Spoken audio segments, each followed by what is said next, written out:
instructions from the audience. Audience members may not verbally or physically distract from the hearing, including by shouting, standing, raising signs, or making gestures that block the view of other members of the audience or the cameras for those watching on television or online. Anyone who does so will be removed immediately by the Capitol Police and banned from return. Welcome everyone to this hearing on President Trump's nomination of Tulsi Gabbard to be the Director of National Intelligence. Ms. Gabbard, welcome to the Senate Intelligence Committee. I also want to welcome your family in attendance today, including your husband, Abraham, your mother, Carol, and your sister, Dobbin. I also want to acknowledge some very special friends of yours, Dakota Myers and Pat Payne, both Medal of Honor recipients. Gentlemen, on behalf of the grateful nation, I extend my deepest thanks to you and the heroes with whom you served.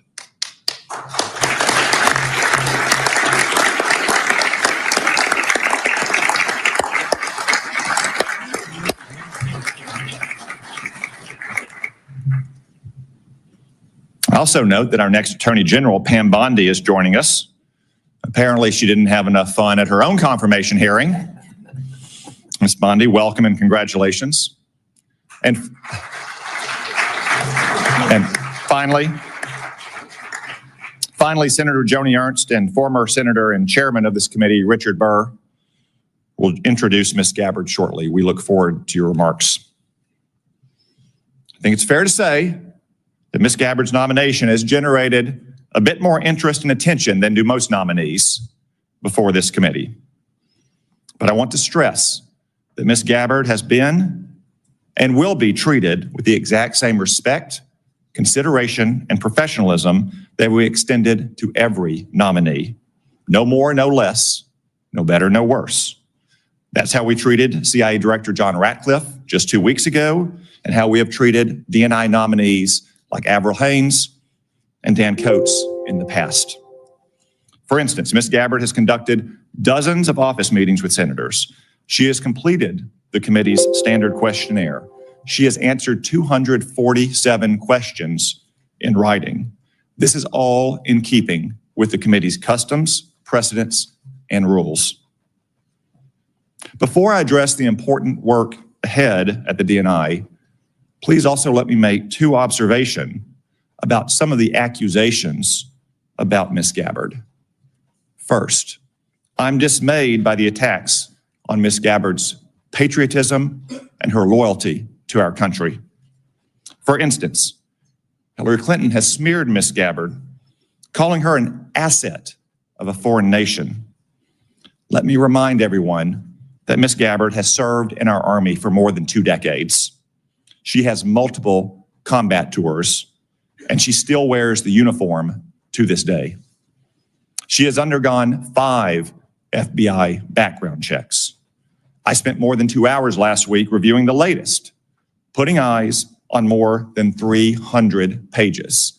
It's clean as a whistle. It's fine that we have differences of opinions on policies and programs.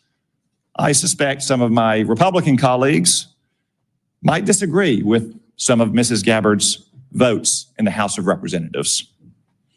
Just as I suspect that some of my Democratic colleagues might criticize Ms. Gabbard's statements and actions since she saw the light and left the Democratic Party. But I sincerely hope that no one today will impugn Ms. Gabbard's patriotism and integrity. Second, I can only laugh at some critics who say that Ms. Gabbard has unconventional views. No doubt she has some unconventional views, like her criticism of Barack Obama's regime change interventions in Egypt and Libya. But guess what? I opposed the disastrous interventions in Egypt and Libya as well. Mubarak was a longtime American partner, and Egypt was a linchpin of our security system in the Middle East. Gaddafi had been scared straight after we toppled the Taliban and Saddam Hussein. He turned over his weapons of mass destruction and cooperated against terrorists. In return, we had lifted sanctions and reestablished diplomatic ties. But President Obama intervened to topple both regimes. And what came next? The Muslim Brotherhood in Egypt and dangerous chaos in Libya to this day. No one ever mistook Mubarak or Gaddafi as the little sisters of the poor. But let's not kid ourselves. The world is a dangerous place, not a church picnic. Ms. Gabbard understands this, which is why she also saw the problem with regime change interventions in these places. The vast number of governments throughout history and still today are not democratic. We may wish it were different and we can work to improve it, but that's the way the world is. If we only befriended nations that shared our system of government and our social and cultural sensibilities, well, we wouldn't have many friends. In a fallen world, we have to take our friends where we find them. No question, stable democracies make the most stable friends, but what matters in the end is less whether a country is democratic or non-democratic, and more whether the country is pro-American or anti-American. I'll confess that those views may be somewhat unconventional, but look at where conventional thinking has got us. Maybe Washington could use a little more unconventional thinking. And I'm sure that the Office of the Director of National Intelligence could use more unconventional thinking. Ms. Gabbard, I submit that if confirmed, the measure of your success will largely depend on whether you can return the ODNI to its original size, scope, and mission. When Congress created the ODNI, we intended to put one office in charge to manage the different agencies of the intelligence community. Congress intended the ODNI to be a very lean organization that would use small staffs to execute specific tasks. Congress in no way wanted yet another unruly bureaucracy layered on top of an already bureaucratic intelligence community. Unfortunately, 20 years later, that's exactly what the ODNI has become. Incredibly, the ODNI now is now larger than any agencies it was established to manage. It has 15 offices and centers, which have many subunits within them. The ODNI staff is measured in the thousands, when it should be measured in the dozens, or maybe a few hundred. I promise that's going to change. I intend to get personnel at the ODNI back to their home agencies doing real intelligence work, not bureaucratic make work. I also expect to cap the size of the ODNI. Ms. Gabbard, if confirmed, I hope you'll be a partner in these vital efforts. Another example of bureaucratic mission creep and empire building is what's come to be known in the intelligence community as DNI taxes.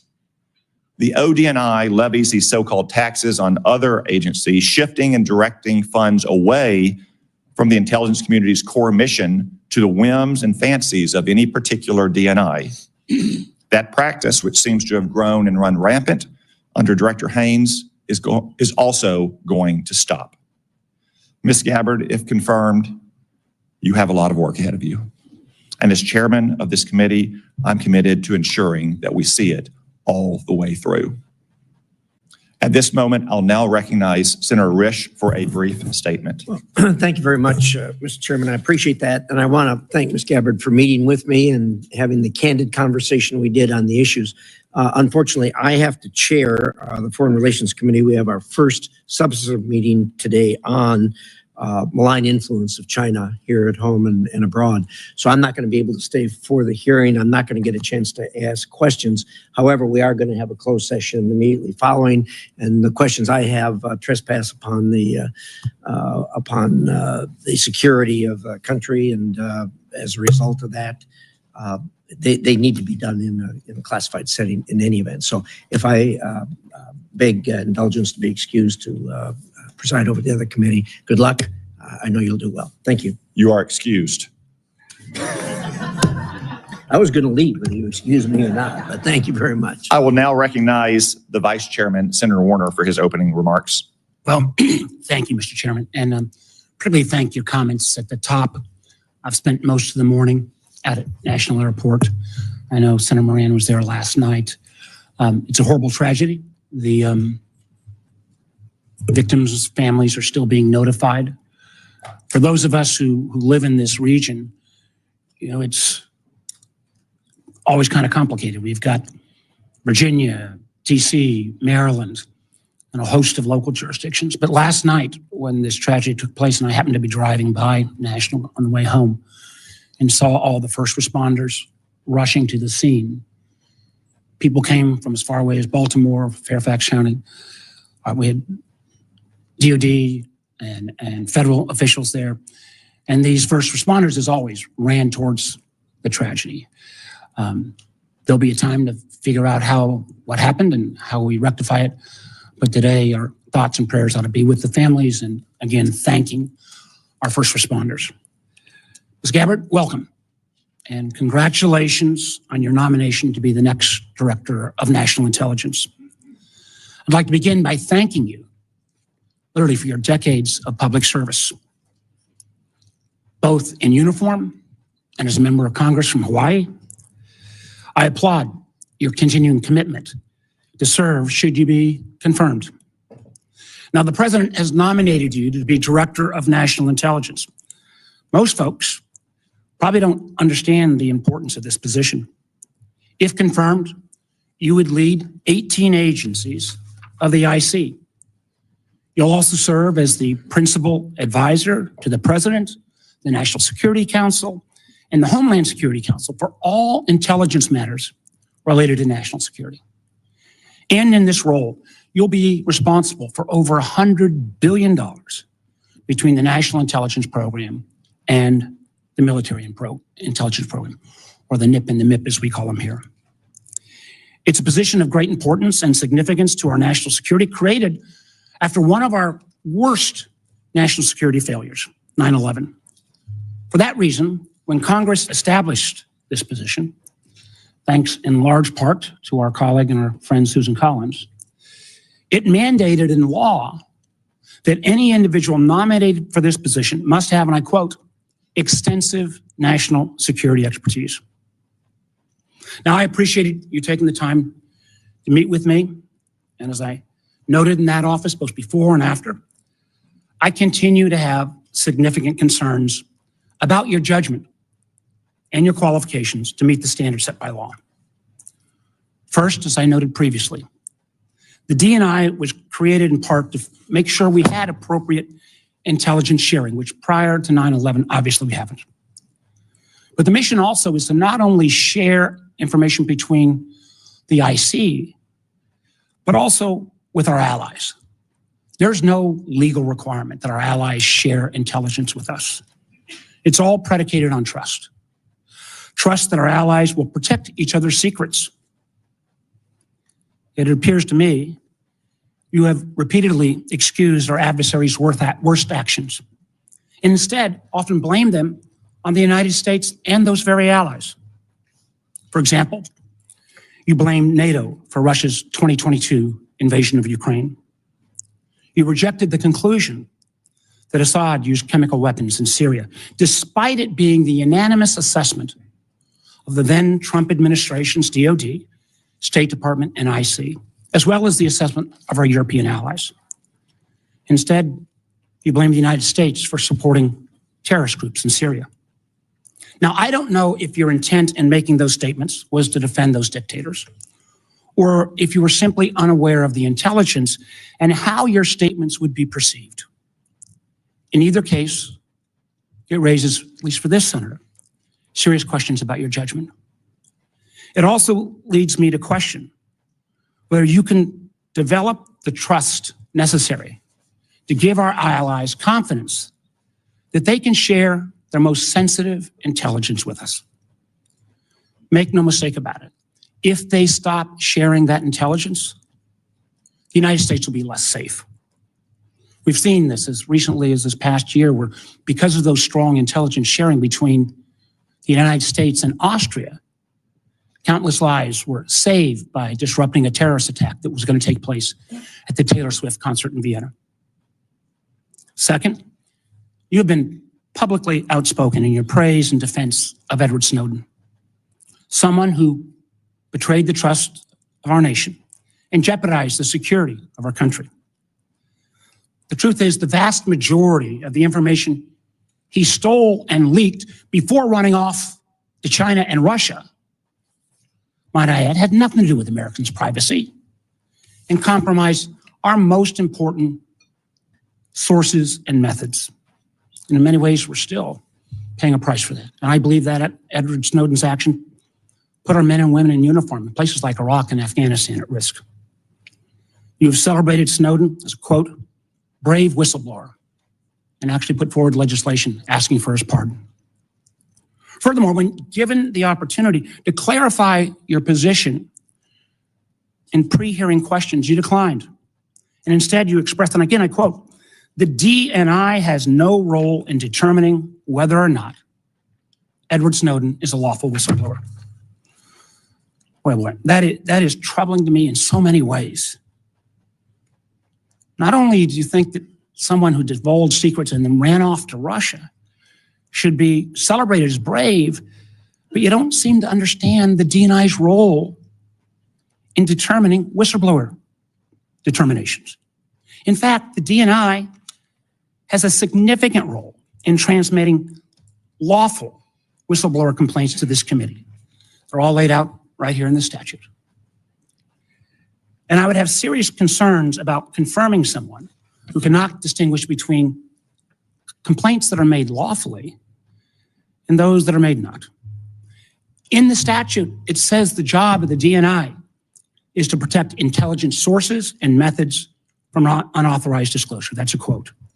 I guess I'm asking, what message would it send to have a DNI who would celebrate the work of a member of the IC or a contractor that would, on their own mission, to decide what's appropriate to leak? I don't understand that. Third, until recently, you had a clear and consistent record of opposing FISA 702. I know members on this committee already understand how, but for folks who don't, this law is critical to our national security. Literally 60% on average of what goes into the president's daily brief, what President Trump will read each day in assessing what's going on in the world, comes from this important piece of law that allows us to seek out those foreigners abroad for coverage. And it's helped prevent terrorist attacks. It helps us prevent foreign cyber attacks. It helps us on a topic that a lot of folks are looking at, fentanyl trafficking. Now, many in this Congress and many on the committee have tried to reform this legislation to better balance security and civil liberties. However, you have consistently gone further. Not only did you vote against reauthorizing 702, you actually introduced legislation to fully repeal the whole thing, calling it again, quote, a blatant disregard for our Fourth Amendment constitutional rights. Now, I understand that since you've been nominated to be DNI, you've expressed a change of heart.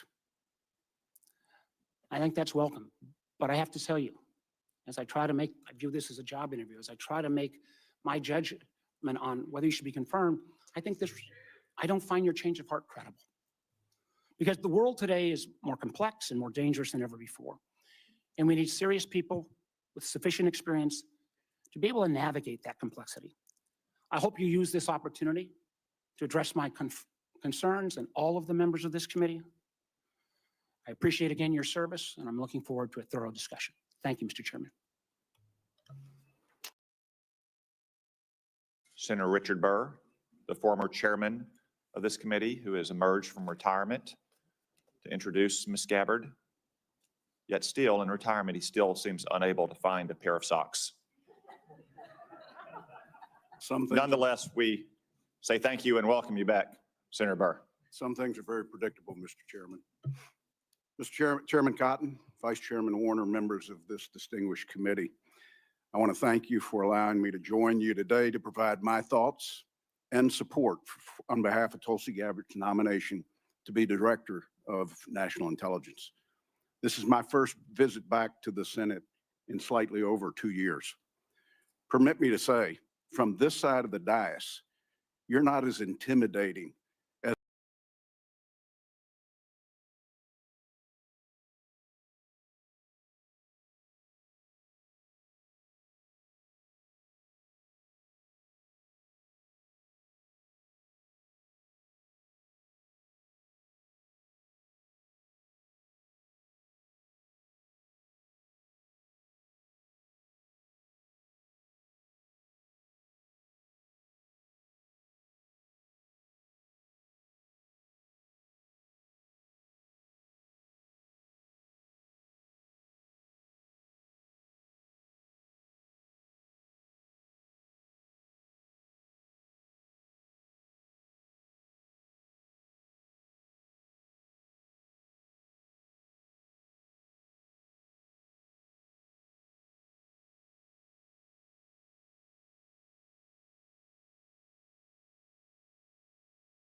This was a coordinated effort to kill this nomination. Advise and consent is the responsibility of the United States Senate, and I truly believe that each member takes it seriously. All members of this committee were offered the opportunity for individual meetings with Tulsi, and if you chose not to meet with her, it's on you. I've done my homework, and here are the facts. Tulsi Gabbard's historic life began at birth. She's the first American Samoan-born member of Congress, period. She graduated from Hawaii Pacific University with a degree in business administration with a concentration in international business. In 2002, at age 21, Tulsi became the youngest woman in America ever elected as a state representative. That was not enough. In 2003, she joined the Hawaii National Guard. When deployed, in her re-election, her opponent raised the issue, could you serve the people that elected you if in fact you were deployed? What did Tulsi do? She withdrew from her re-election campaign in order to continue to serve our country in the war on terror. This would not be the first or the last time Tulsi put her country above her career. After multiple deployments and serving in the Hawaii City Council, she was elected to the United States House of Representatives, where she served 4 terms. Throughout her political career, she maintained her military service either in the National Guard or the Army Reserve. Media stories and anonymous rumors have questioned her qualifications, her patriotism, and whether she can be trusted, just to name a few. I refuse to question the qualifications of a woman who's worn the uniform of her nation for 22 years and never taken it off. No fewer than 5 times has the Department of Defense reviewed her security clearance and extended it. Every single time. If Tulsi's guilty of anything, it's that since she was born, her views, opinions, and beliefs have evolved to reflect her life's experiences. Winston Churchill once said, "Those that never change their minds never change anything." She served her city, her state, her country, while winning the support of the people she represented. She's fought in war, and yes, she's tried to stop wars. At the ripe age of 43, Tulsi has the life experiences that match or exceed most members of Congress. Tulsi was serving in uniform 3 years before some of us here today voted to create the Director of National Intelligence. Chairman Cotton, Vice Chairman Warner, members of the committee, it's my honor to support and to introduce to the committee Lieutenant Colonel Tulsi Gabbard. Thank you, Mr. Chairman. Thank you. Thank you, Senator Burr. Now our colleague, Senator Joni Ernst of Iowa, has taken a few minutes out of her very busy schedule to be here to introduce Ms. Gabbard as well. Senator Ernst. Thank you, Chairman Cotton and Ranking Member Warner. And good morning to my distinguished colleagues. I also do want to take a moment this morning to recognize the lives that were lost in the collision near DCA last night. It is a truly heartbreaking tragedy. My prayers are with the victims' families and their loved ones. So thank you. Duty, honor, service. These are not just words. They are principles that have guided Lieutenant Colonel Gabbard. As a young enlisted soldier in the Hawaii National Guard, Tulsi answered the call to duty upon her deployments to the Middle East. From graduating at the top of her class from the Accelerated Officer Candidate School at the Alabama Military Academy, the first woman to do so, to serving as the youngest member of Hawaii's legislature, she upheld honor while breaking barriers both in uniform and in her civilian leadership roles.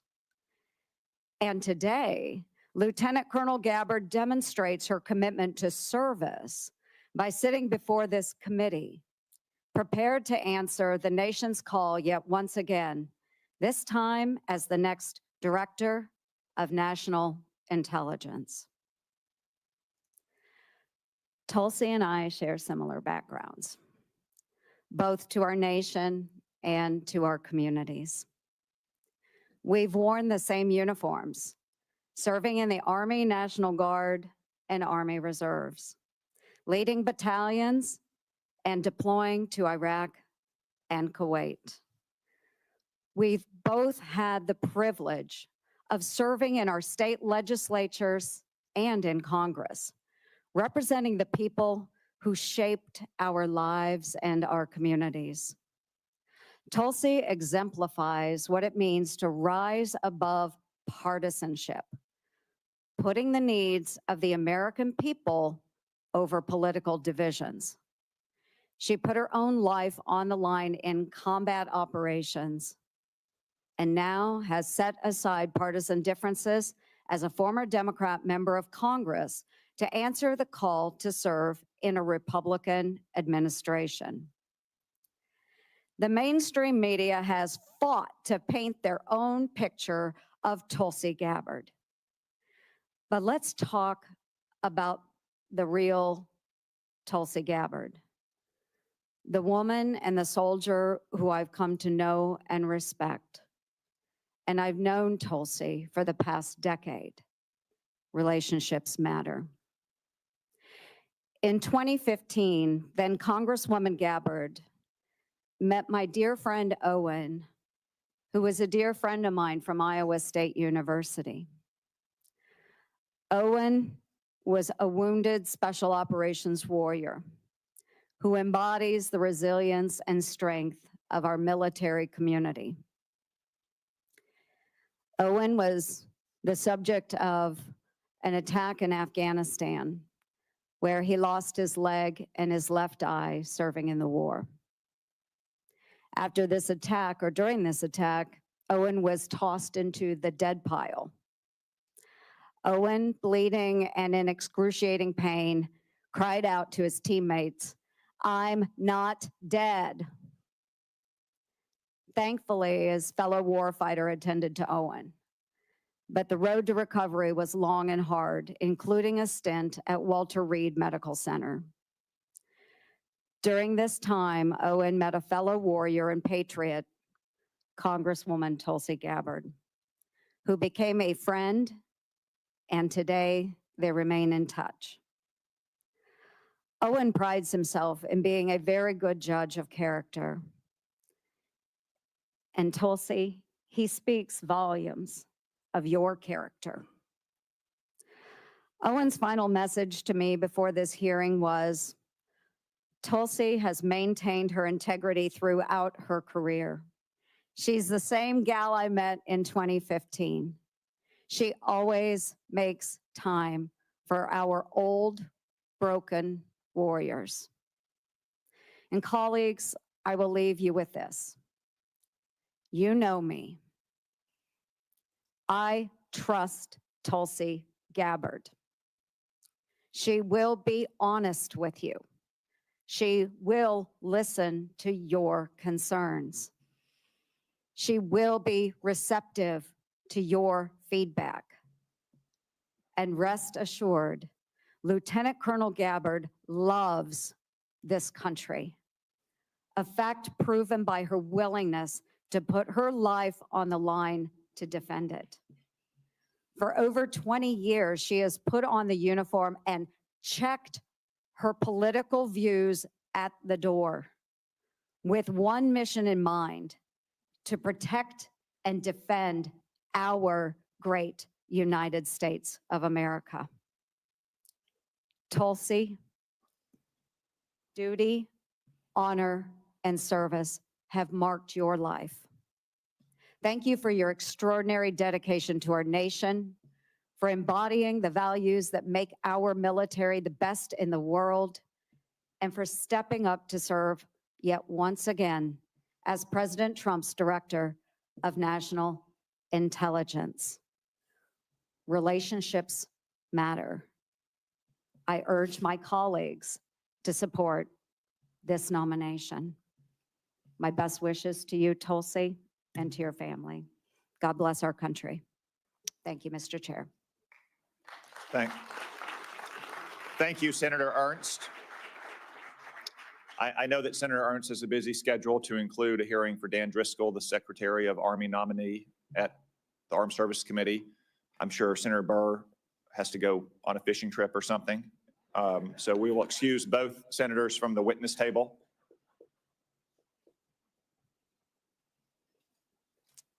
Ms. Gabbard, before we move to your opening statement, it is the custom of the committee to ask a series of obligatory questions to all nominees. First, do you swear or affirm to give this committee your full and truthful testimony? I do. Second, do you agree to appear before the committee here or in other venues when invited? Yes. Third, if confirmed, do you agree to send officials from your office to appear before the committee and designated staff when invited? Yes. Fourth, do you agree to provide documents or any materials requested by the committee in order for it to carry out its oversight and legislative responsibilities? I do. Fifth, will you ensure that your office and your staff provide such material to the committee when requested? Yes. Sixth, do you agree to inform and fully brief to the fullest extent possible all members of this committee on intelligence activities and covert actions rather than only the chairman and the vice chairman? Yes. Thank you for those answers, Ms. Gabbard. We now welcome the opportunity, finally, to hear from you in your own words. Thank you very much, Mr. Chairman. Before I begin, I too would like to start by offering my prayers and condolences to those who were killed in last night's horrific crash. Senator Warner, Senator Moran, our condolences and prayers are with you and all of your constituents. Again, Chairman Cotton and Vice Chairman Warner and all of the members of the committee, it's an honor to be here before you today. I've appreciated the opportunity to meet with so many of you and address your questions and concerns before today's hearing. I know they've gone, but I'm grateful to Senators Burr and Ernst for their trust and their confidence in taking time to join us here today.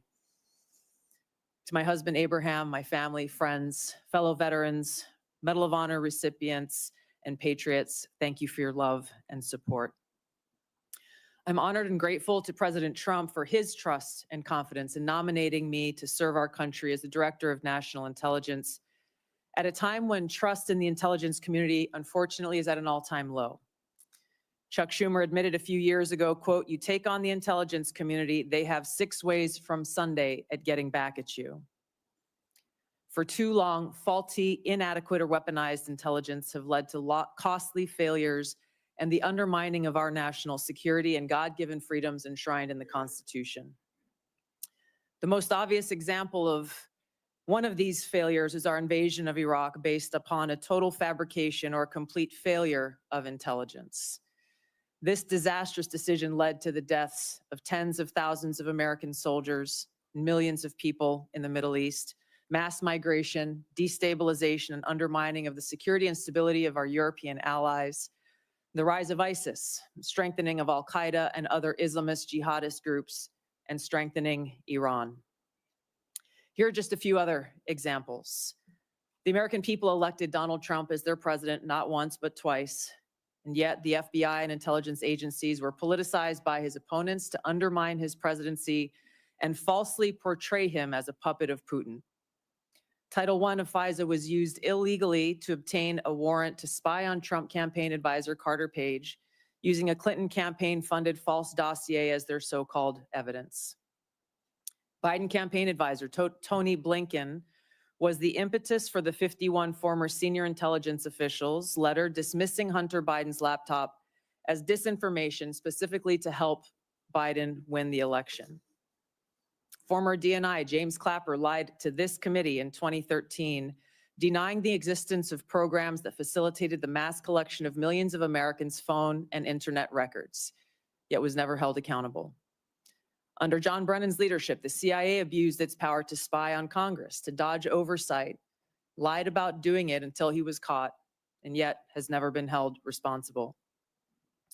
Under Biden, the FBI abused its power for political reasons to try to surveil Catholics who attend traditional Latin Mass, labeling them as quote unquote radical traditionalist Catholics.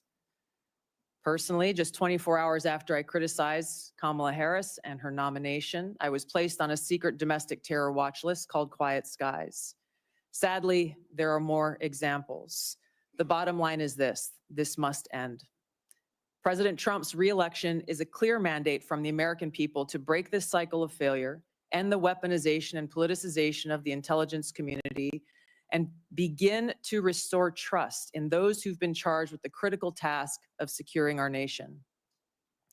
If confirmed as DNI, I will do my very best to fulfill this mandate and bring leadership to the intelligence community with a laser-like focus on our essential mission, ensuring the safety, security, and freedom of the American people.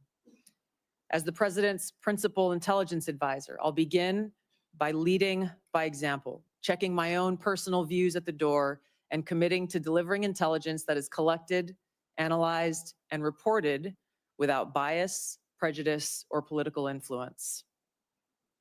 I enlisted in the Army because of the horrific terrorist attack on September 11th and volunteered to deploy to Iraq in 2005, where I served in a medical unit. After nearly 22 years in uniform with 3 combat deployments to the Middle East and Africa, I'm now a lieutenant colonel in the U.S. Army Reserve, where I serve as a battalion commander of soldiers in Oklahoma, Missouri, and Arkansas. I served in Congress for 8 years on the Homeland Security, Foreign Affairs, and Armed Services committees. And it's my experience in the military and in the halls of Congress that have given me a deep understanding of the complex challenges that our nation faces, in both roles engaging with world leaders, in both roles being privy to highly classified intelligence. So I know firsthand how essential accurate, unbiased, and timely intelligence is to the President, to Congress, and to our warfighters. I also know the heavy cost of intelligence failures and abuses. Senator Collins, you led the creation of ODNI specifically to address those intelligence failures of 9/11 and Iraq's so-called WMDs.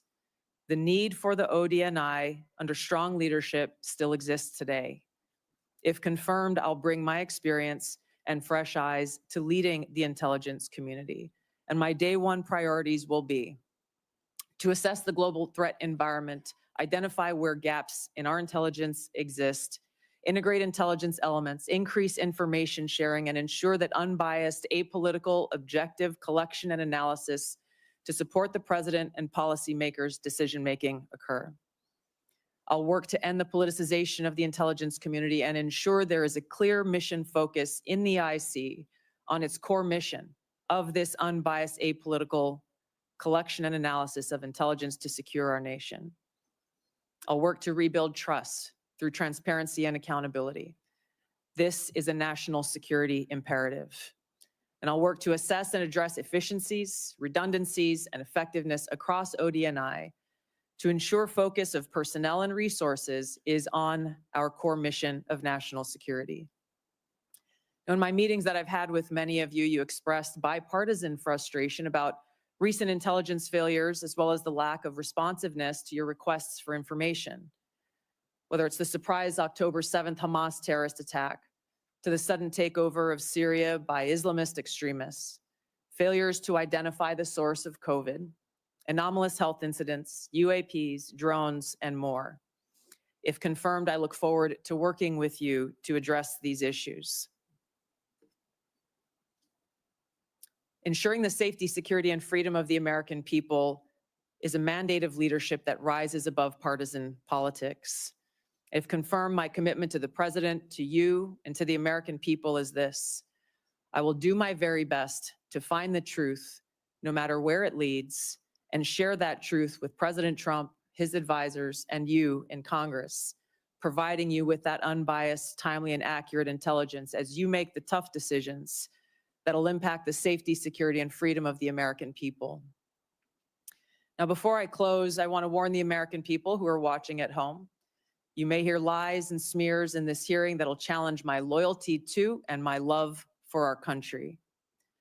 Those who oppose my nomination imply that I am loyal to something or someone other than God, my own conscience, and the Constitution of the United States, accusing me of being Trump's puppet, Putin's puppet, Assad's puppet, a guru's puppet, Modi's puppet, not recognizing the absurdity of simultaneously being the puppet of 5 different puppet masters. The same tactic was used against President Trump and failed. The American people elected President Trump with a decisive victory and mandate for change. The fact is, what truly unsettles my political opponents is I refuse to be their puppet. I have no love for Assad or Gaddafi or any dictator. I just hate Al-Qaeda. I hate that we have leaders who cozy up to Islamist extremists, minimizing them to so-called rebels. As Jake Sullivan said to Hillary Clinton, quote, Al-Qaeda is on our side in Syria.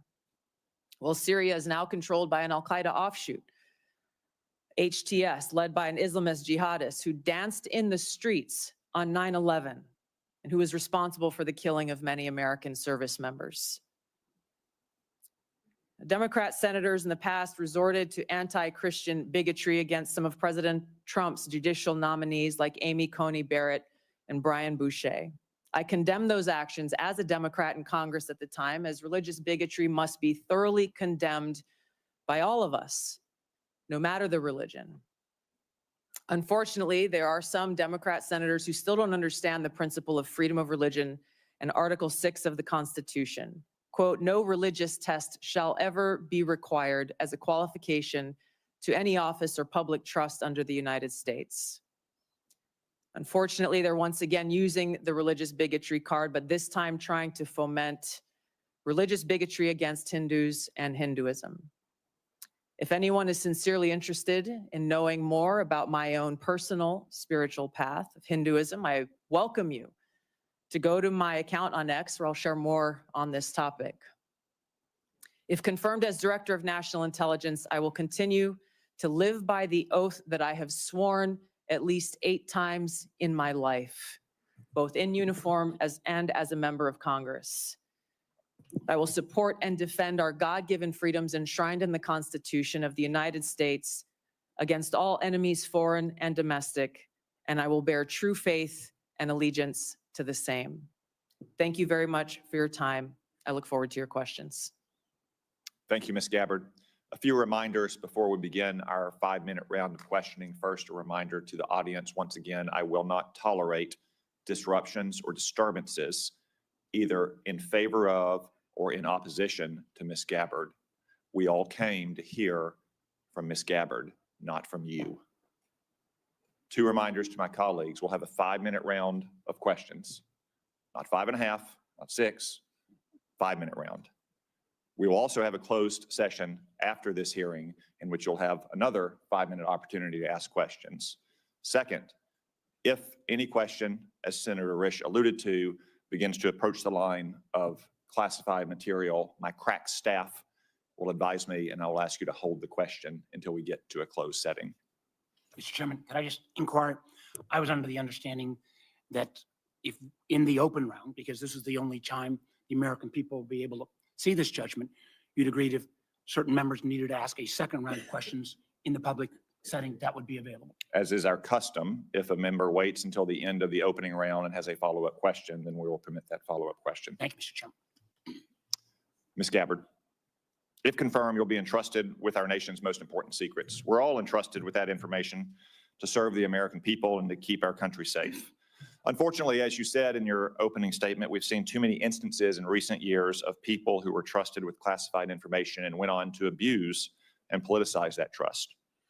For example, in October 2020, more than 50 former intelligence officers, many of whom still held a top secret clearance, wrote a letter invoking their credentials to make false claims about Hunter Biden's laptop, likely being Russian disinformation. Do you agree that this was an example of intelligence professionals abusing and politicizing their past positions and credentials?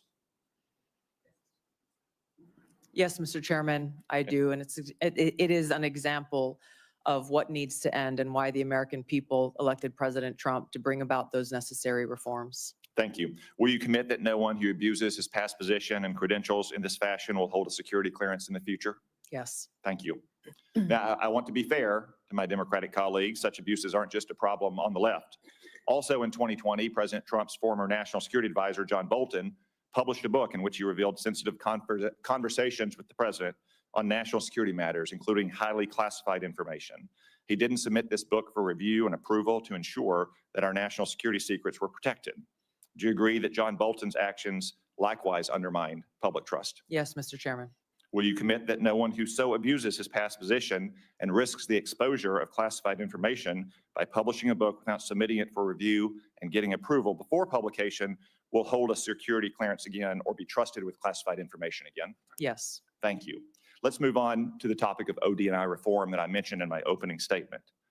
Congress originally envisioned the OD&I to be a small coordinating agency that directs rather than replicates the now 18 constituent agencies that make up our intelligence community. Over the years, however, the OD&I has strayed from this vision to an organization that now publicly boasts nearly 2,000 people, more than half of whom are not detailed from an intelligence agency, but rather are career OD&I bureaucrats. They've even developed centers that are producing their own analysis. Will you commit today to working with this committee to restoring the OD&I to its original size, scope, and function? Yes, Senator, I look forward to working with you and the committee as I, if confirmed, assess the current status of who is working in the OD&I and the function that they fulfill to make sure of its effectiveness and elimination of redundancies and bloating. Thank you. Do you support some of the policy proposals I mentioned in my opening statement about capping the size of the OD&I, eliminating OD&I taxes, returning employees back to their home agencies to do real intelligence work? Yes, Senator, I look forward to working with you as we assess where the OD&I needs to be in order to fulfill its core mission and function. Thank you. And in your preparation for this hearing and this important responsibility, have you developed any thoughts that explains the mission creep and the empire building that we've seen at the OD&I in recent years? Yes, Senator, I've had the opportunity to review the history of the OD&I, to speak to Ambassador Negroponte, the first Director of National Intelligence, as well as others who have served in this position. I think there are a number of contributing factors to the creation of centers, or not centers, but offices like the recently eliminated Office of DEI within OD&I, and other areas where I need to go in and assess the replication and the duplication of responsibilities that exist elsewhere and some of the other intelligence elements that OD&I has oversight over. Thank you. Colleagues, I will lead by example and yield back 1 minute of my time and recognize the Vice Chair. Well, thank you, Mr. Chairman. That is a first. Ms. Gabbard, let me be clear, at least in my views. I salute your service to our country, but I have serious doubts about your judgment. And those are some of the areas that I want to pursue. First, until you are nominated by the president to be the DNI, you consistently praise the actions of Edward Snowden. Some who, I believe, jeopardized the security of our nation and then, in an effort to flaunt that, fled to Russia. You even called Edward Snowden, and I quote here, a brave whistleblower. Every member of this committee supports the rights of legal whistleblowers. But Edward Snowden isn't a whistleblower. And in this case, I'm a lot closer to the chairman's words, where he said Snowden is, quote, an egotistical serial liar and traitor who, quote, deserves to rot in jail for the rest of his life. Ms. Gabbard, a simple yes or no question. Do you still think Edward Snowden is brave? Mr. Vice Chairman, Edward Snowden broke the law.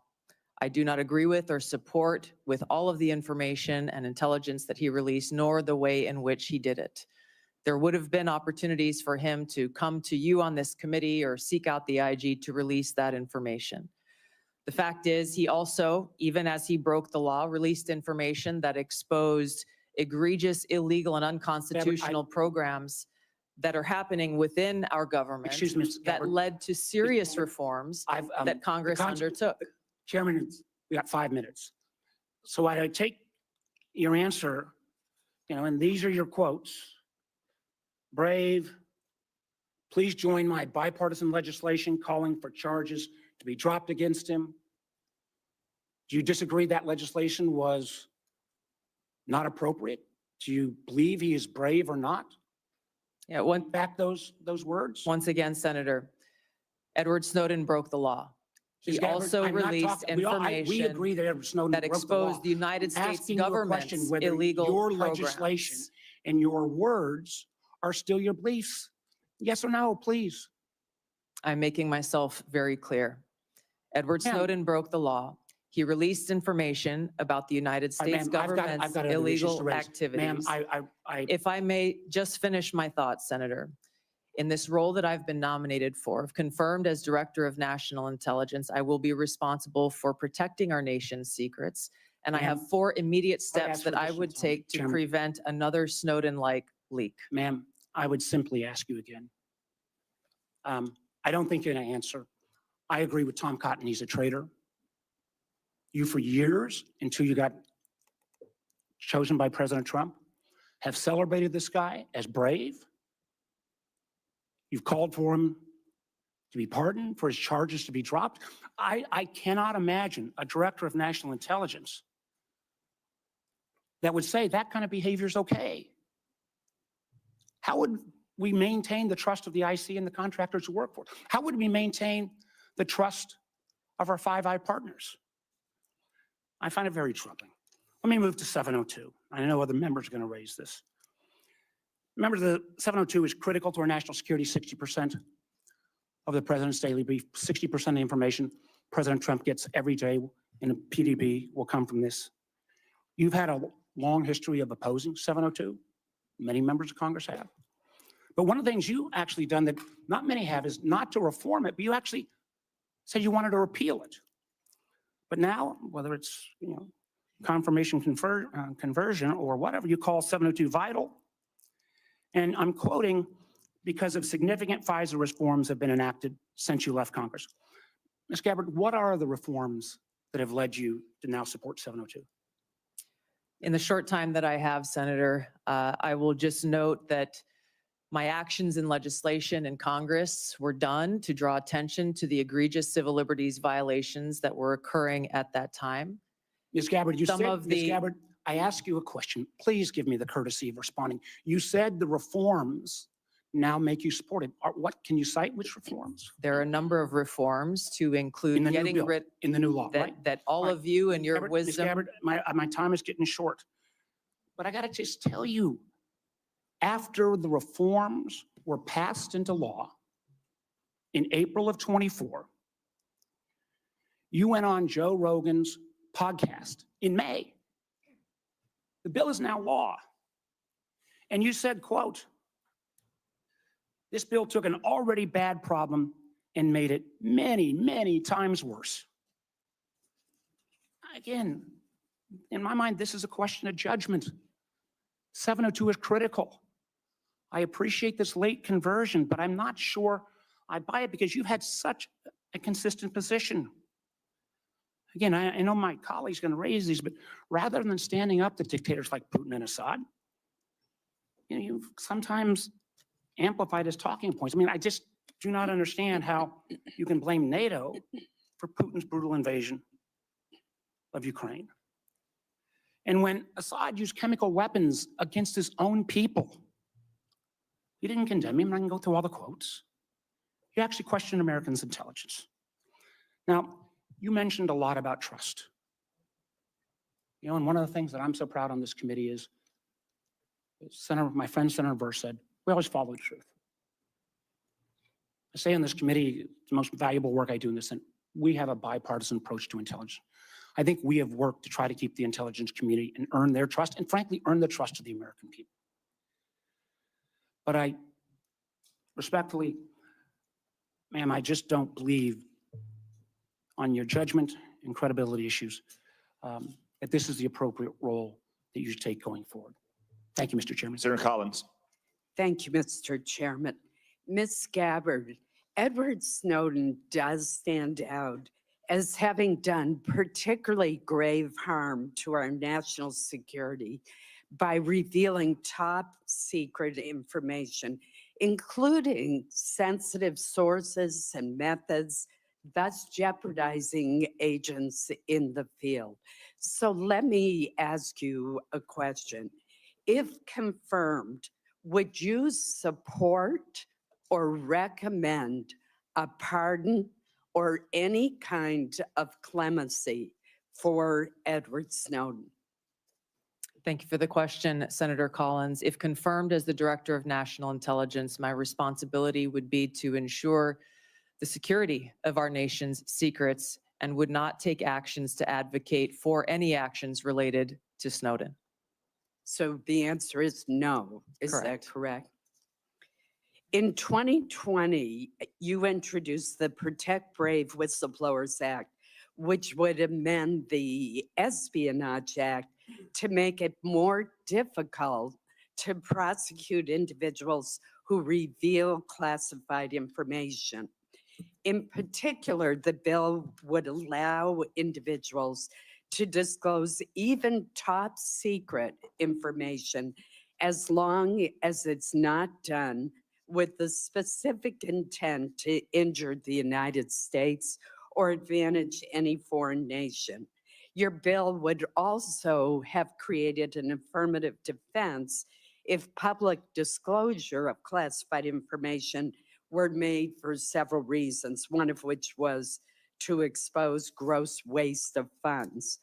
I strongly oppose this legislation, which would hamper our ability to prosecute people who give our adversaries classified information. So let me ask you this, Ms. Gabbard, do you still support providing individuals who have access to top secret information with the ability to make their own decisions regarding whether that information should be publicly disclosed, even though disclosure may cause tremendous harm to our country or our allies? Senator, we cannot and should not have individual vigilantes within the intelligence community making their own decisions about how and where and when to expose our nation's secrets. The intent of the legislation that you have pointed out was pointed towards ensuring due process for those who are charged under the Espionage Act in a court of law. This is a law that has been abused in some cases and used for political purposes. President Obama charged more people under the Espionage Act than all other presidents combined. If confirmed as the Director of National Intelligence, my sole focus and goal would be our nation's security, which includes ensuring the security of our nation's secrets. And I would work to make sure that we don't have any disclosures or vigilantes taking it upon themselves. There are numerous legal paths that will protect this information for those who feel they have concerns.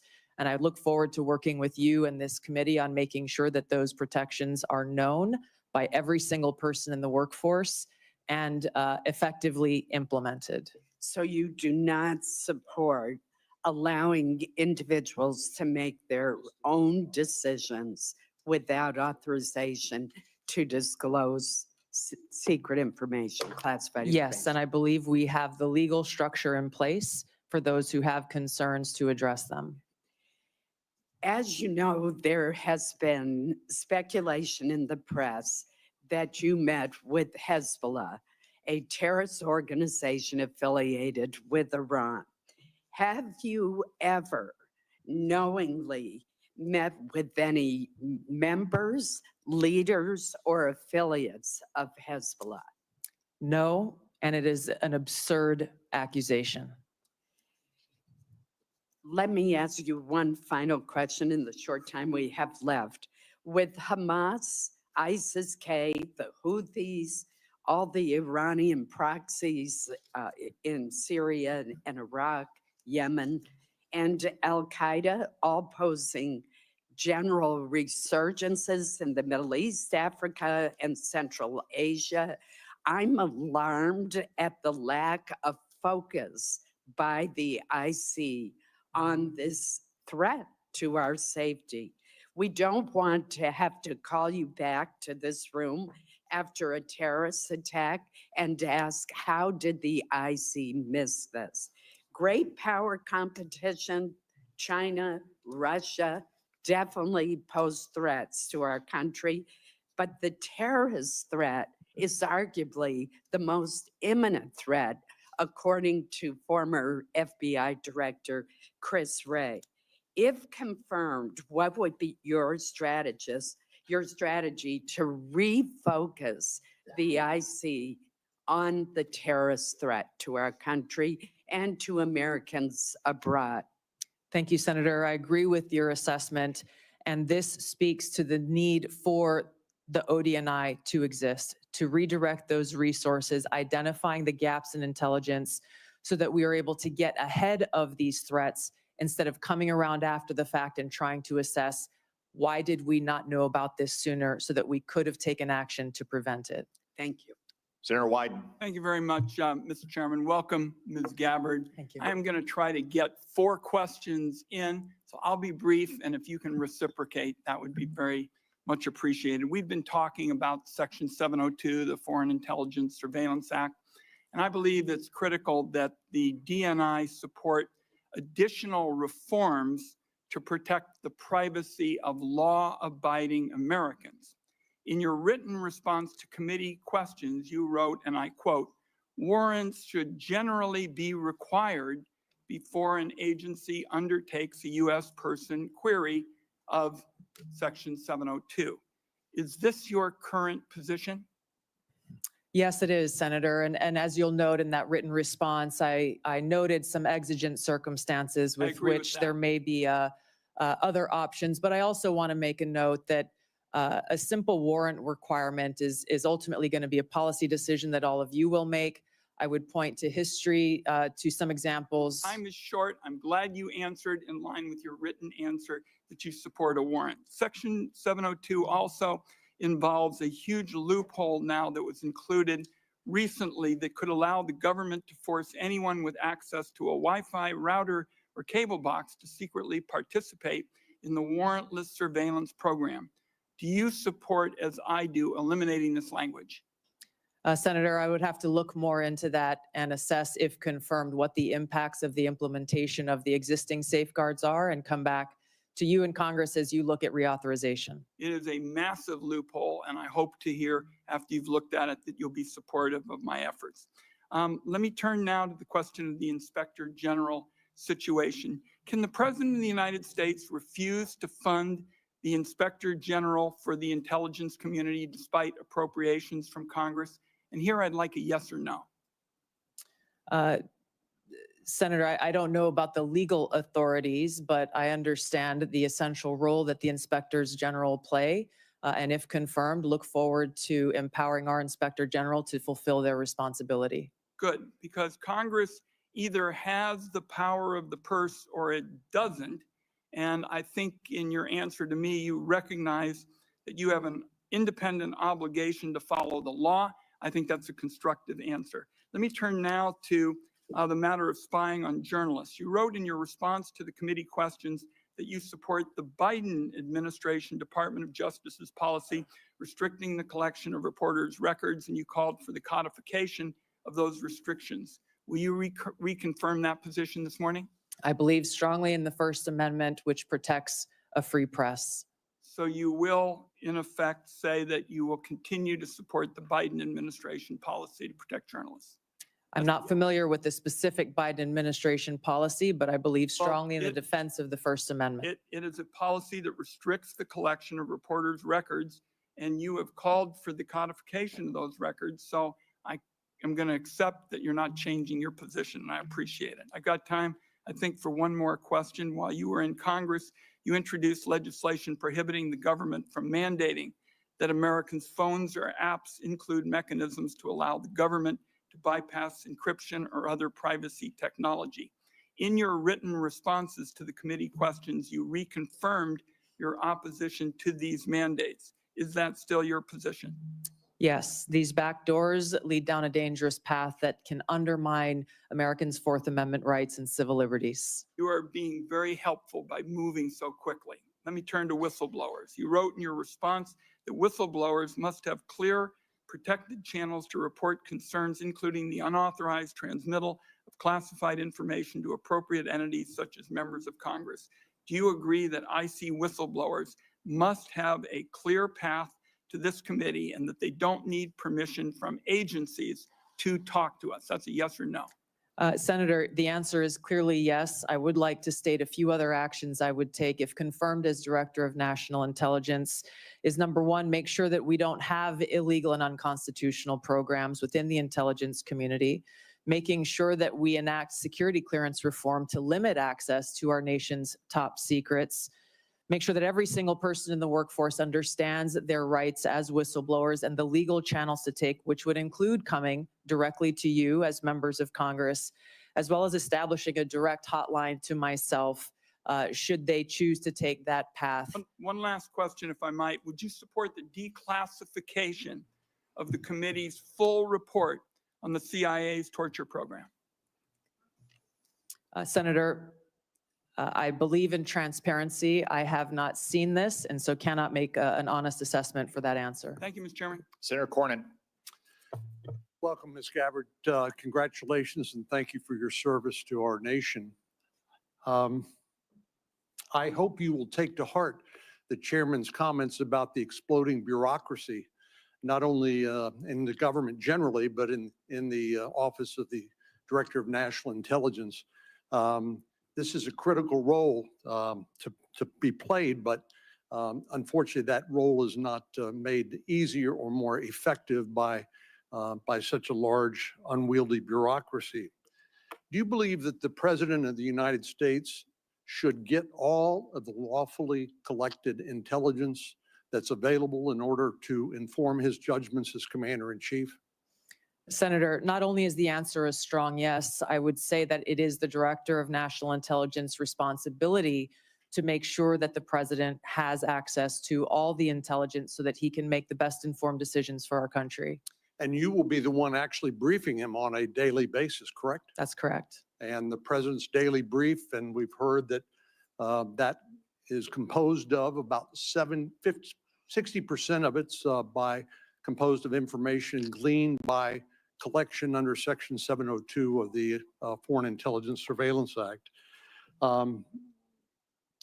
I've heard your comments to Senator Wyden and others. You and I talked about the importance of getting dissenting views in front of the president so that we don't have groupthink, which can be very dangerous, particularly in the intelligence collection areas.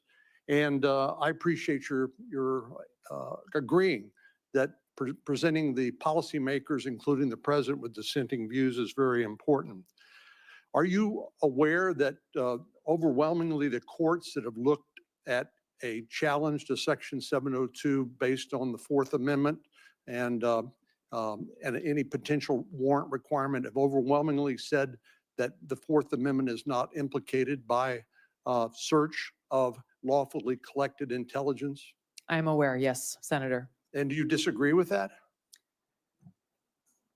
What I began to say in answer to Senator Wyden's previous question on this issue is, number one, the decision about a warrant requirement will be yours to make, Well, not mine as the Director of National Intelligence. You'll be the Director of National Intelligence, and people will be wanting to hear from you about what we should do as policymakers. Admittedly, you're not going to be a policymaker, but you certainly will inform us. And wouldn't you do agree that the courts have overwhelmingly held that a warrant is not required, correct? Yes, Senator, I'm aware of the court rulings. What my commitment is to make sure that we uphold the Fourth Amendment rights of Americans and protecting against unlawful seizure and search. There are many different ways to do this. The devil is in the details. There are examples of how even in situations under Title I where a warrant is required to surveil a U.S. person. Title I is different. I agree. Correct. I agree with you on that. But my point, Senator, if I may just finish. Excuse me. If that was misused in the case of Carter Page and basically an FBI lawyer lied Right. in order to secure that warrant.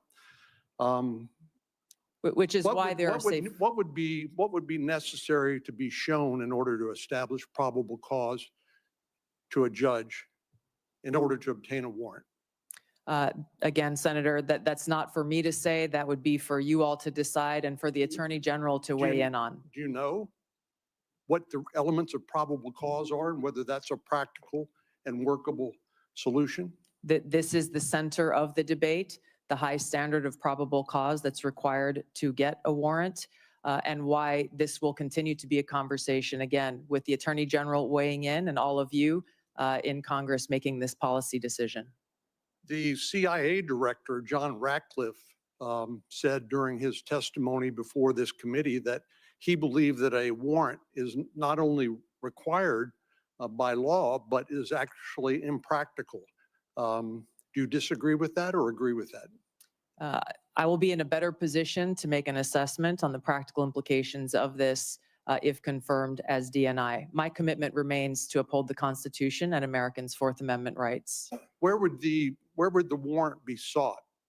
Would it be in the Foreign Intelligence Surveillance Court or would it be in some other Article 3 court? My understanding is that it would be in the Foreign Intelligence Surveillance Court. Are you aware of the fact the Foreign Intelligence Surveillance Court has held that a warrant is not required? I am aware. Thank you. Thank you. Senator Heinrich. Thank you, Chairman. Welcome. You traveled to Syria and Lebanon in January 2017. Bassam Kawam personally paid for that trip, and Bassam and his brother Ilyas accompanied you to both Lebanon and Syria. The Kawam brothers have links to the Syrian Social Nationalist Party, an ally of Hezbollah. And in fact, in 2008, the Syrian Social Nationalist Party participated in the assassination of a former Lebanese prime minister and assisted Hezbollah in Beirut. When did you become aware of the links between the Kawam brothers and the Syrian Social Nationalist Party? Senator, thank you for your question. Just a point of clarification. I paid for my own expenses and travel on that trip. I was not aware of any accusations of these two Lebanese Americans associations until after the trip occurred. And that's that's when you reimbursed? Correct. Because Correct. 'cause Not because of, I wanted to make sure that there were no perceived conflicts of interest. I addressed this specific question to these Lebanese Americans who had organized the trip, and they vehemently denied any associations with that group. There is not a great deal in the public record about what you and Syrian dictator Bashar al-Assad discussed for so long in January of 2017. And I think there's a great deal of interest from the American people about what was discussed in that meeting. So what did you talk about? And did you press Assad on things like his use of chemical weapons, systematic torture, and the killing of so many Syrians? Yes, Senator. Upon returning from this trip, I met with people like then Leader Nancy Pelosi and Steny Hoyer, talked to them and answered their questions about the trip. And quite frankly, I was surprised that there was no one from the intelligence community or the State Department who reached out or showed any interest whatsoever in my takeaways from that trip. I would have been very happy to have a conversation and give them a back brief. I went with former Congressman Dennis Kucinich, who had been there many times before and who had met with Assad before.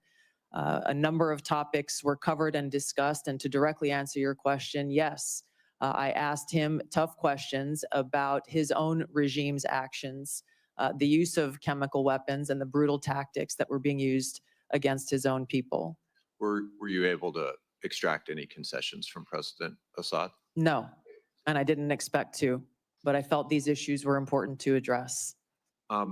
According to your revised trip report, your third meeting in Syria after meeting with Assad and then his wife was with Grand Mufti Ahmad Badreddin Hassoun.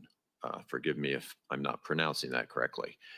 In an October 2011 speech, the Grand Mufti warned the US and Europe that we will prepare suicide bombers who are already in your countries if you bomb Syria or Lebanon.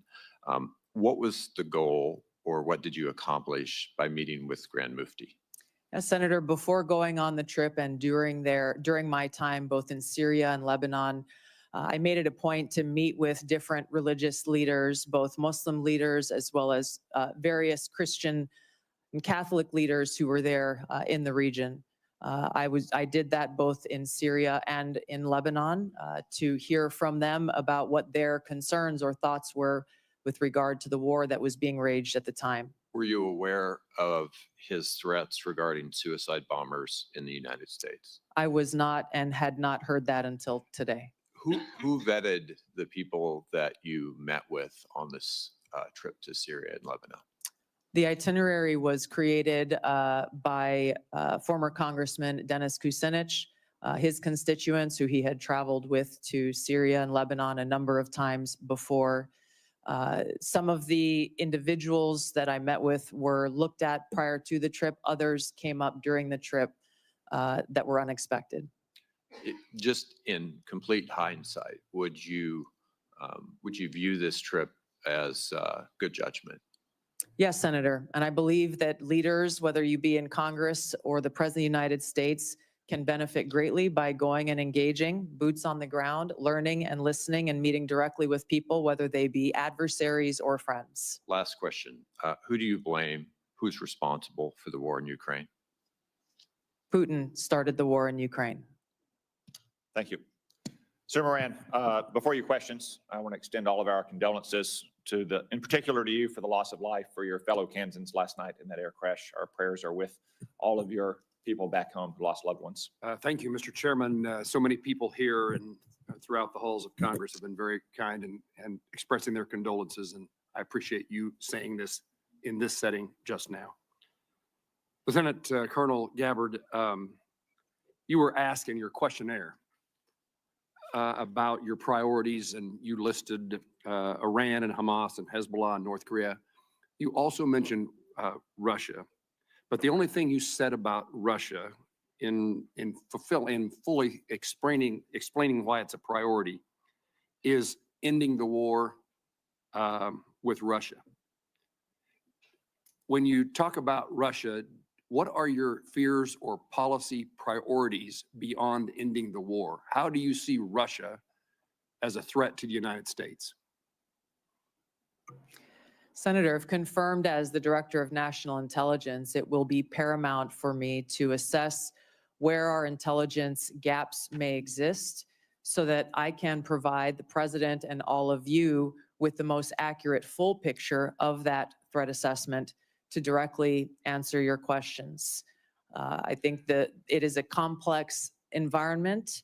Russia remains a strategic competitor. There are a number of concerns that have to do with their nuclear weapons, as well as how the decisions and policies that are being made by this body and by the President will impact our own national security, which is my foremost concern. I want to make certain that in no way does Russia get a pass in either your mind or your heart, or in any policy recommendation you would make or not make. Senator, I'm offended by the question because my sole focus, commitment, and responsibility is about our own nation, our own security, and the interests of the American people.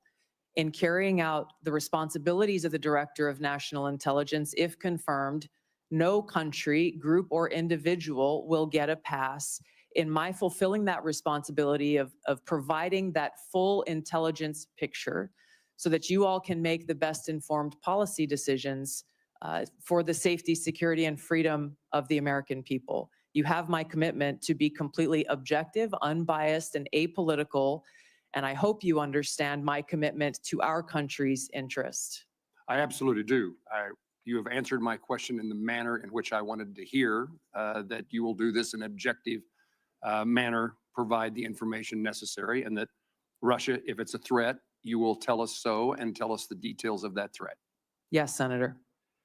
How would you restructure the national intelligence priority framework to better align with President Trump's national security goals? Senator, this is a discussion, if confirmed, I look forward to having with the president and his national security advisor, again, based on the threat assessment and based on the president's priorities. He has spoken about a number of different priorities in different parts of the world.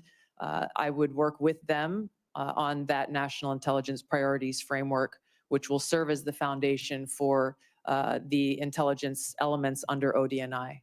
Any recommendations that you have in mind to make to President Trump in that regard? I want to make sure that any recommendations that I make to the president are fully informed. From where I sit now, I don't believe that I can make those recommendations. I take that responsibility seriously and wouldn't want to shortchange him without first doing the due diligence and work to make sure my recommendations are well-founded. How will you, Lieutenant Colonel, as the DNI, if confirmed, meet the objectivity and political neutrality requirements to ensure that you're telling the White House what they need to hear and not what they want to hear? A follow-up to that is, how will you handle conflicting intelligence reports from the various members of the intelligence community and present a broad intelligence picture to the president? Yeah, thank you for the question, Senator. I hope that you have confidence in my ability to extract politics from what my role will be as Director of National Intelligence, because it's something I've done for almost 22 years now of wearing the uniform, both serving in the National Guard and the Army Reserve, even while holding political office. There is a brick wall between the two, and I have fulfilled that obligation in uniform, as I will as Director of National Intelligence if confirmed. I think the president, I know the president values hearing a lot of different views, and I would make sure that in the intelligence community's responsibilities, that dissenting views are not only allowed, but encouraged, and where they present themselves, make sure that the president and you as policymakers are aware so that you can make your best informed decision.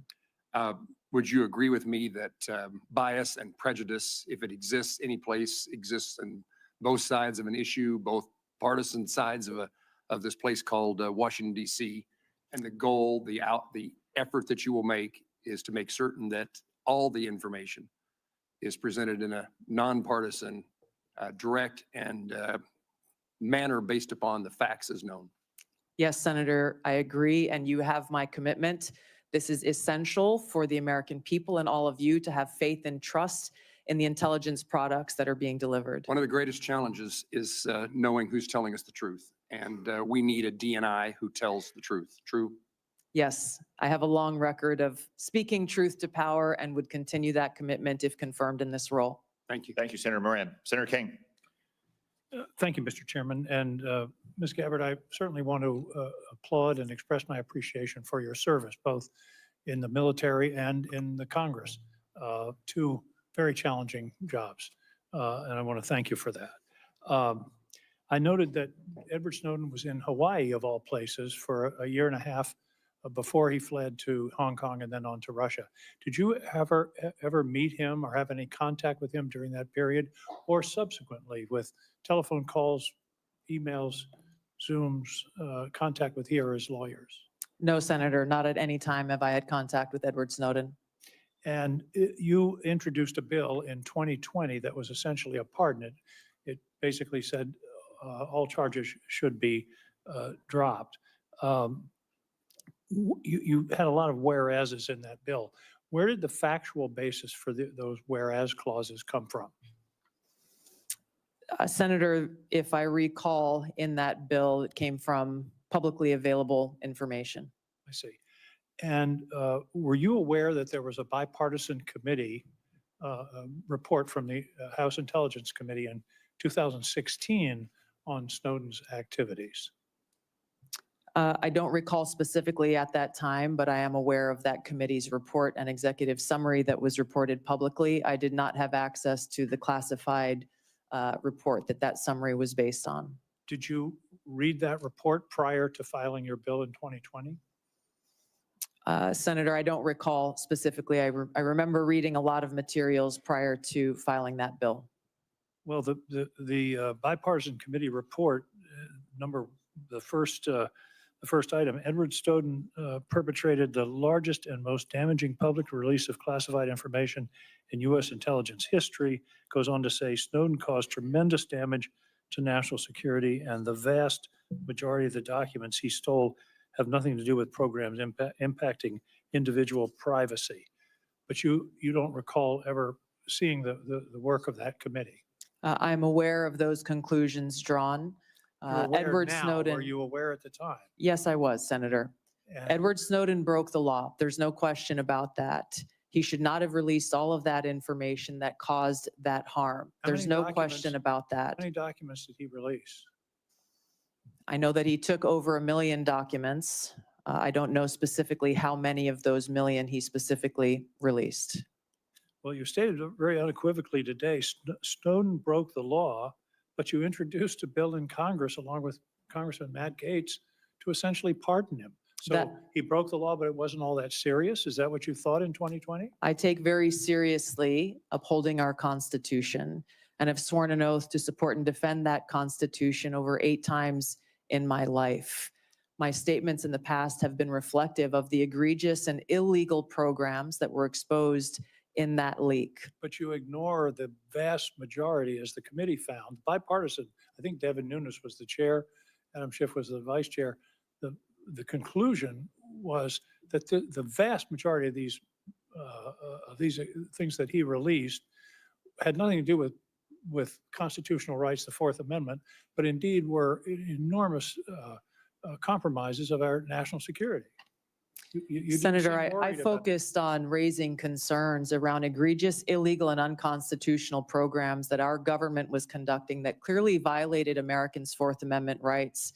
I think the most important thing that I hope all of you find to be relevant here is that if confirmed as Director of National Intelligence, I would take seriously the responsibility to protect our nation's secrets, just as I have for almost 20 years of holding a security clearance of some sort myself, either secret or top secret, and have never once violated the responsibility and privilege that comes with holding that clearance, So- and have a specific action plan in place to make sure that there is not another Snowden-type leak in the future. I think you testified that you never saw the classified version of this report. That's correct. On page 22 of the report, there's a heading that's not classified that says, what damage did Snowden cause? And then there's a lot of redacted material. Did that not raise a red flag for you? Or do you not recall Edward seeing Snowden that? broke the law. Like I said, I did Put not that in have, there. I did not have access to that classified. Did you seek access to it? I believe so, yes. This was quite some time ago. But you still introduced your bill to essentially. give I it a take pardon. very seriously the protection of American civil liberties and our Fourth Amendment rights.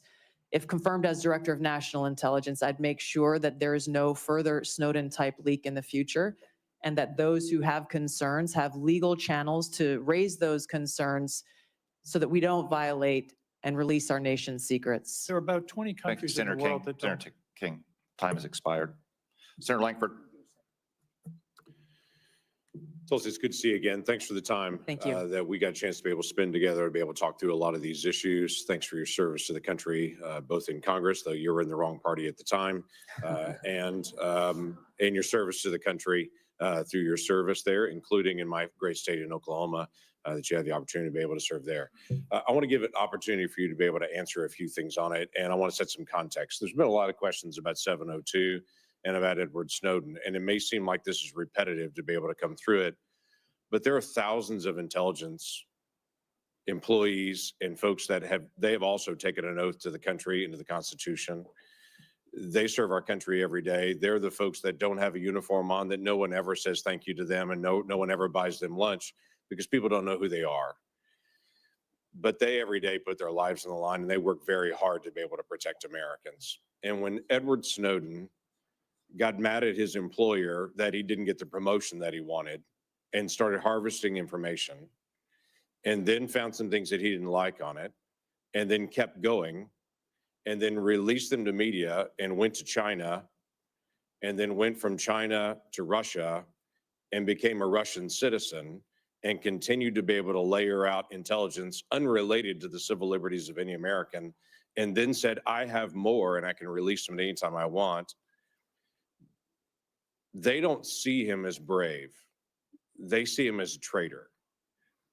And the concern among so many here, and I think what a lot of the folks in the intelligence community that you'd have the responsibility to oversight is, they want to hear that you also believe the same thing, that not just he broke the law, but that he's a traitor, because they don't want that to ever happen again. And all the sources that they had, that they trusted and that trusted them, now their lives were at risk.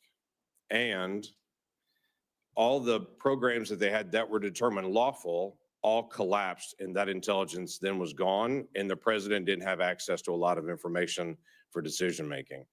So this is a big deal to everybody here, because it's a big deal to everybody that you'll also oversee in that role as well. And so it's helpful for them to be able to hear your heart on this. So was Edward Snowden a traitor? Senator, my heart is with my commitment to our Constitution and our nation's security. Ours too. Thank you. Yeah. I have shown throughout my almost 22 years of service in the military, as well as my time in Congress, how seriously I take the privilege of having access to classified information and our nation's secrets. And that's why I'm committed, if confirmed as Director of National Intelligence, to join you in making sure that there is no future Snowden-type leak. And I would do so by taking 4 specific actions. Number 1, again, to make sure that there are no illegal and unconstitutional programs, limiting in a big way those who have access to our nation's top secrets through security clearance reform, making sure that every single person in the workforce knows about the legal whistleblower channels available to them, and making sure that there's a direct line available to me should anyone have concerns. If people choose to step outside of those legal channels to raise any concerns about programs or actions that exist within the intelligence community that are classified, there will be no excuse to do so, and they should be charged and prosecuted under the law. Was he a traitor at the time when he took America's secrets, released them in public, and then ran to China and became a Russian citizen? Senator, I'm focused on the future and how we can prevent something like this from happening again. So you would have the responsibility to be able to give counsel to the president, which is a great privilege. You already have his ear, quite frankly, and y'all have a great relationship on that, which is very beneficial. But when President Trump chose to take the strike on Soleimani, he was also at that same time going through an impeachment in the House. And you were kind of tough on him at the time about that. You called it a declaration of war. You said that the Soleimani strike will lead to an outcome that will further undermine our national security. As a member of Congress, I also take seriously declaration of war and our responsibility in that. He was acting in a way that he came out and the intelligence gave that Soleimani was in the process of preparing a strike on American citizens and those folks that were in the field at the time. I guess the question that I have is, the ODNI will sit with the president, will provide options to the president and say, here are the options that you could take. Would you have presented a Soleimani strike at that time, looking back at it now in retrospect and saying, this is an option you could take and here's how to be able to do it? Yeah, thank you, Senator. It's an important question. If confirmed as Director of National Intelligence, I would make sure that the president has all of the objective analysis and intelligence reporting so that he can make that best informed decision, including all of the options and actions that he has available to him, which should exist alongside an assessment of what the possible repercussions or responses to those actions may be. My own personal views have no place in that assessment and that providing to the president and his advisors with all of those options available. Thank you, Senator Lankford. Senator Bennett. Thank you, Mr. Chairman. I would like to repeat my colleague's question to you. Thank you for being here to answer these questions and for your service. Was Edward Snowden a traitor to the United States of America? Senator, I will also repeat my answer. He broke the law. You said earlier that you were offended by a question that my colleague from Kansas asked, which I think was his duty as somebody on this committee to fulfill his responsibility to advise and consent. We are not here to be a rubber stamp for the President of the United States. So let me ask you again, do you believe, as the chairman of this committee believes, as the vast majority of members of our intelligence agencies believe, that Edward Snowden was a traitor to the United States of America. Senator, if confirmed as This is when the Director of rubber hits National the road. Intelligence, This is I when will this is work with not, you to make sure this that is there is not not a another moment for Snowden-like social leak. media. It's not a moment to propagate theories, conspiracy theories, or attacks on journalism in the United States. This is when you need to answer the questions of the people whose votes you're asking for to be confirmed as the chief intelligence officer of this nation. As my colleague said, this is not about you. It's about the people that serve the intelligence agencies of the United States. Is Edward Snowden a traitor to the United States of America? That is not a hard question to answer when the stakes are this high. Senator, as someone who has Your served answer, in yes uniform, or no, is Edward Snowden a traitor to the United States of America? as someone who has I'll go on worn to our my uniform questions. in This combat, this- I understand how critical our national security Apparently is. you don't. Apparently you don't. Let me ask you, I've worked very hard to put your own words here in front of the committee. Not, fake news, not conspiracy theories on the internet, but the actual things that you have said. On February 23rd, 2022, at the very moment that Russian tanks were rolling across the peaceful border of Ukraine for the first time, you tweeted at 11:30 p.m. your time, "This war and suffering could have easily been avoided if Biden administration / NATO had simply acknowledged Russia's legitimate security concerns regarding Ukraine's becoming a member of NATO." Did you say that, yes or no? I believe you're reading my tweet, Senator. Yes is the answer. A few months later, you said on your podcast, and I quoted it, quote, "But this regime change war against Russia that the U.S. and NATO are waging via their proxy in Ukraine didn't begin when Putin invaded Ukraine. They had their eyes set on this objective long before that." Did you say that, yes or no? I believe you're reading my tweet. Thank There's you. a lot The answer more. is yes. You're quoting a podcast that I'm provided happy much to have more a conversation context. with the chairman about whether I'm taking anything out of context. I don't think I am. And your answer is yes.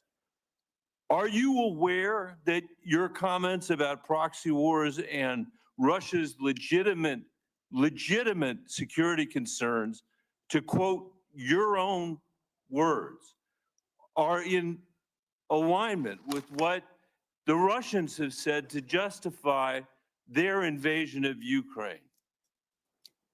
Yes or no? Senator, I don't pay attention to Russian So I'll propaganda. take My that as goal is to I'll speak take the that as truth, the answer is no. regardless of whether Thank you like it or not. I'll take it. That's fine. You said you are used to speaking truth to power. Yes. I'm shocked to hear you now say that, you are agreeing. I'm not shocked because I know you said it. You are agreeing that you basically said that Putin was justified in rolling over the peaceful border of Ukraine, the first time since World War II that a free nation had been invaded by a totalitarian state. And you were there at 11:30 p.m. that night to say that you were with them, not us. And let me tell you something. You say you don't know because you don't read Russian propaganda. Russian state TV then aired your comments. Did you know that? Senator, I think you should also quote the statement that I made criticizing Putin for his invasion What of I Ukraine. would say, Mr. Chairman, with the last, it's up to all of us. We're the Senate. We get to decide whether we're going to confirm this nominee. Obviously, we didn't select this nominee. But can't we do better than somebody who doesn't believe in 702? Can't we believe that somebody who can't answer whether Snowden was a traitor 5 times today, who made excuses for Vladimir Putin's invasion of Ukraine, the first time that I'm aware of any American official has done that? I'm questioning her judgment. That's the issue that's at stake here. And as you said, and I totally agree, this is about our intelligence officers. And you cannot, most of what we do here is in secret. This is one of the very few opportunities that you will ever have to have a conversation with this panel in public. And the record is going to be very clear about the position you took with regard to Edward Snowden. And the record is going to be very clear about your reaffirmation of the statements you made in the middle of the night when Russia was invading the free country of Ukraine. And I hope we will take that in consideration when we have this vote. Your time has expired. I will note that during Senator Bennett's question and answer, there was 2 disturbances in the room. The first sounded like a cell phone. I would ask everyone on both sides of the dais, if you have not silenced or turned off your cell phone, please do so now. The second disturbance was the cries of a small child. We will welcome such disturbances because the cries of an infant are the sound of answered prayers. Senator Rounds. Not only here, but the answered prayers in church when they cry as well, Mr. Chairman. First of all, thank you for your service to our country.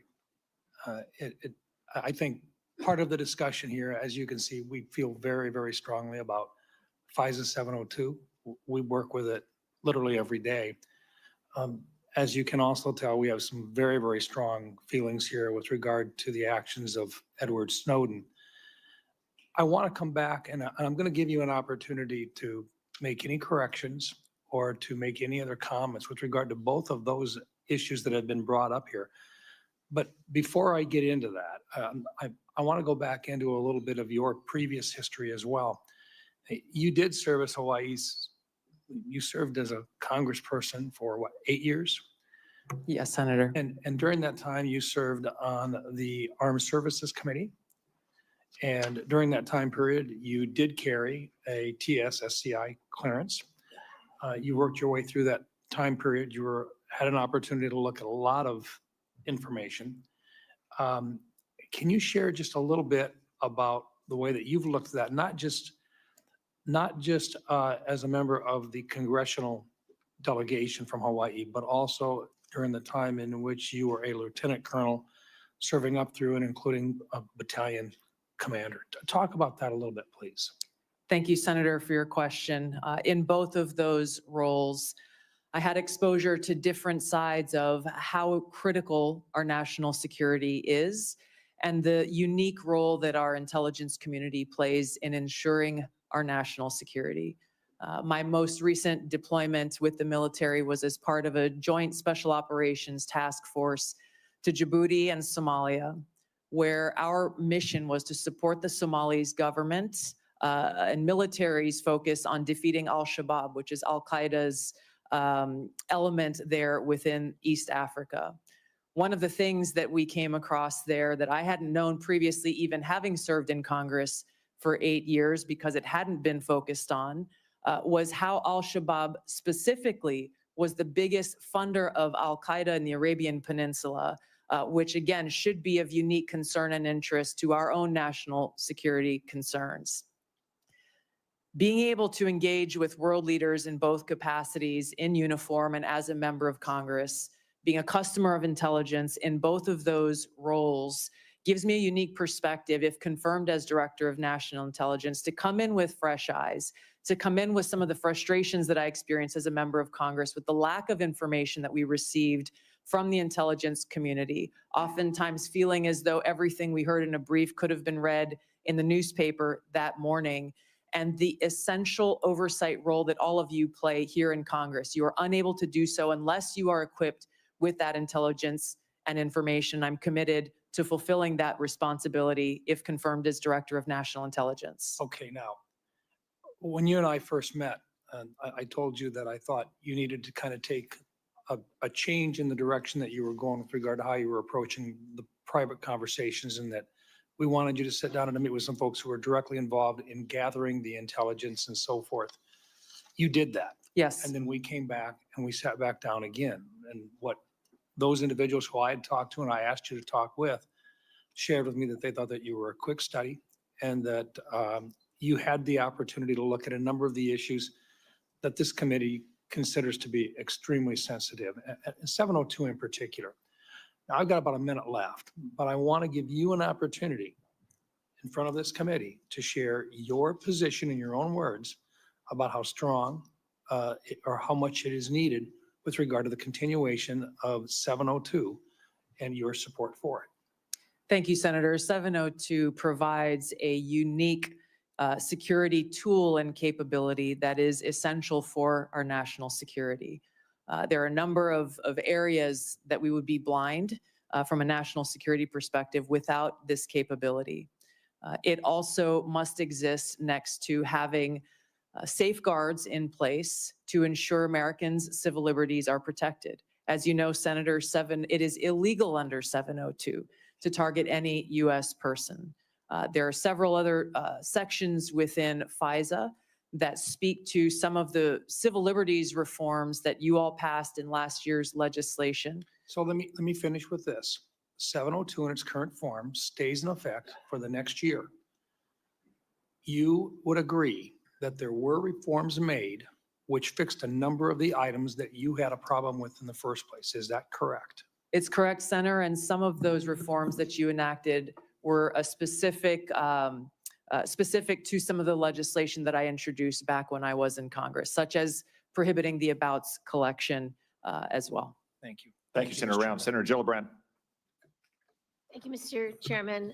Thank you, Ms. Gabbard, for your service, both in Congress and in our U.S. military. I want to talk to you a little bit about your perspectives on China. How do you view China in your national security role? Our relationship with China is one that is complex, given how closely our economies are linked. There are a number of challenges and threats that need to be navigated with respect to China, some of which have come up most recently with this very serious cyber exploitation and Salt Typhoon and Volt Typhoon that seemingly took us by surprise in the compromising of our major telecom companies and an area of significant and great concern. So some of your past statements that are relevant to China are concerning because I don't think it fully appreciates China's perspective towards the United States. For example, with regard to TikTok.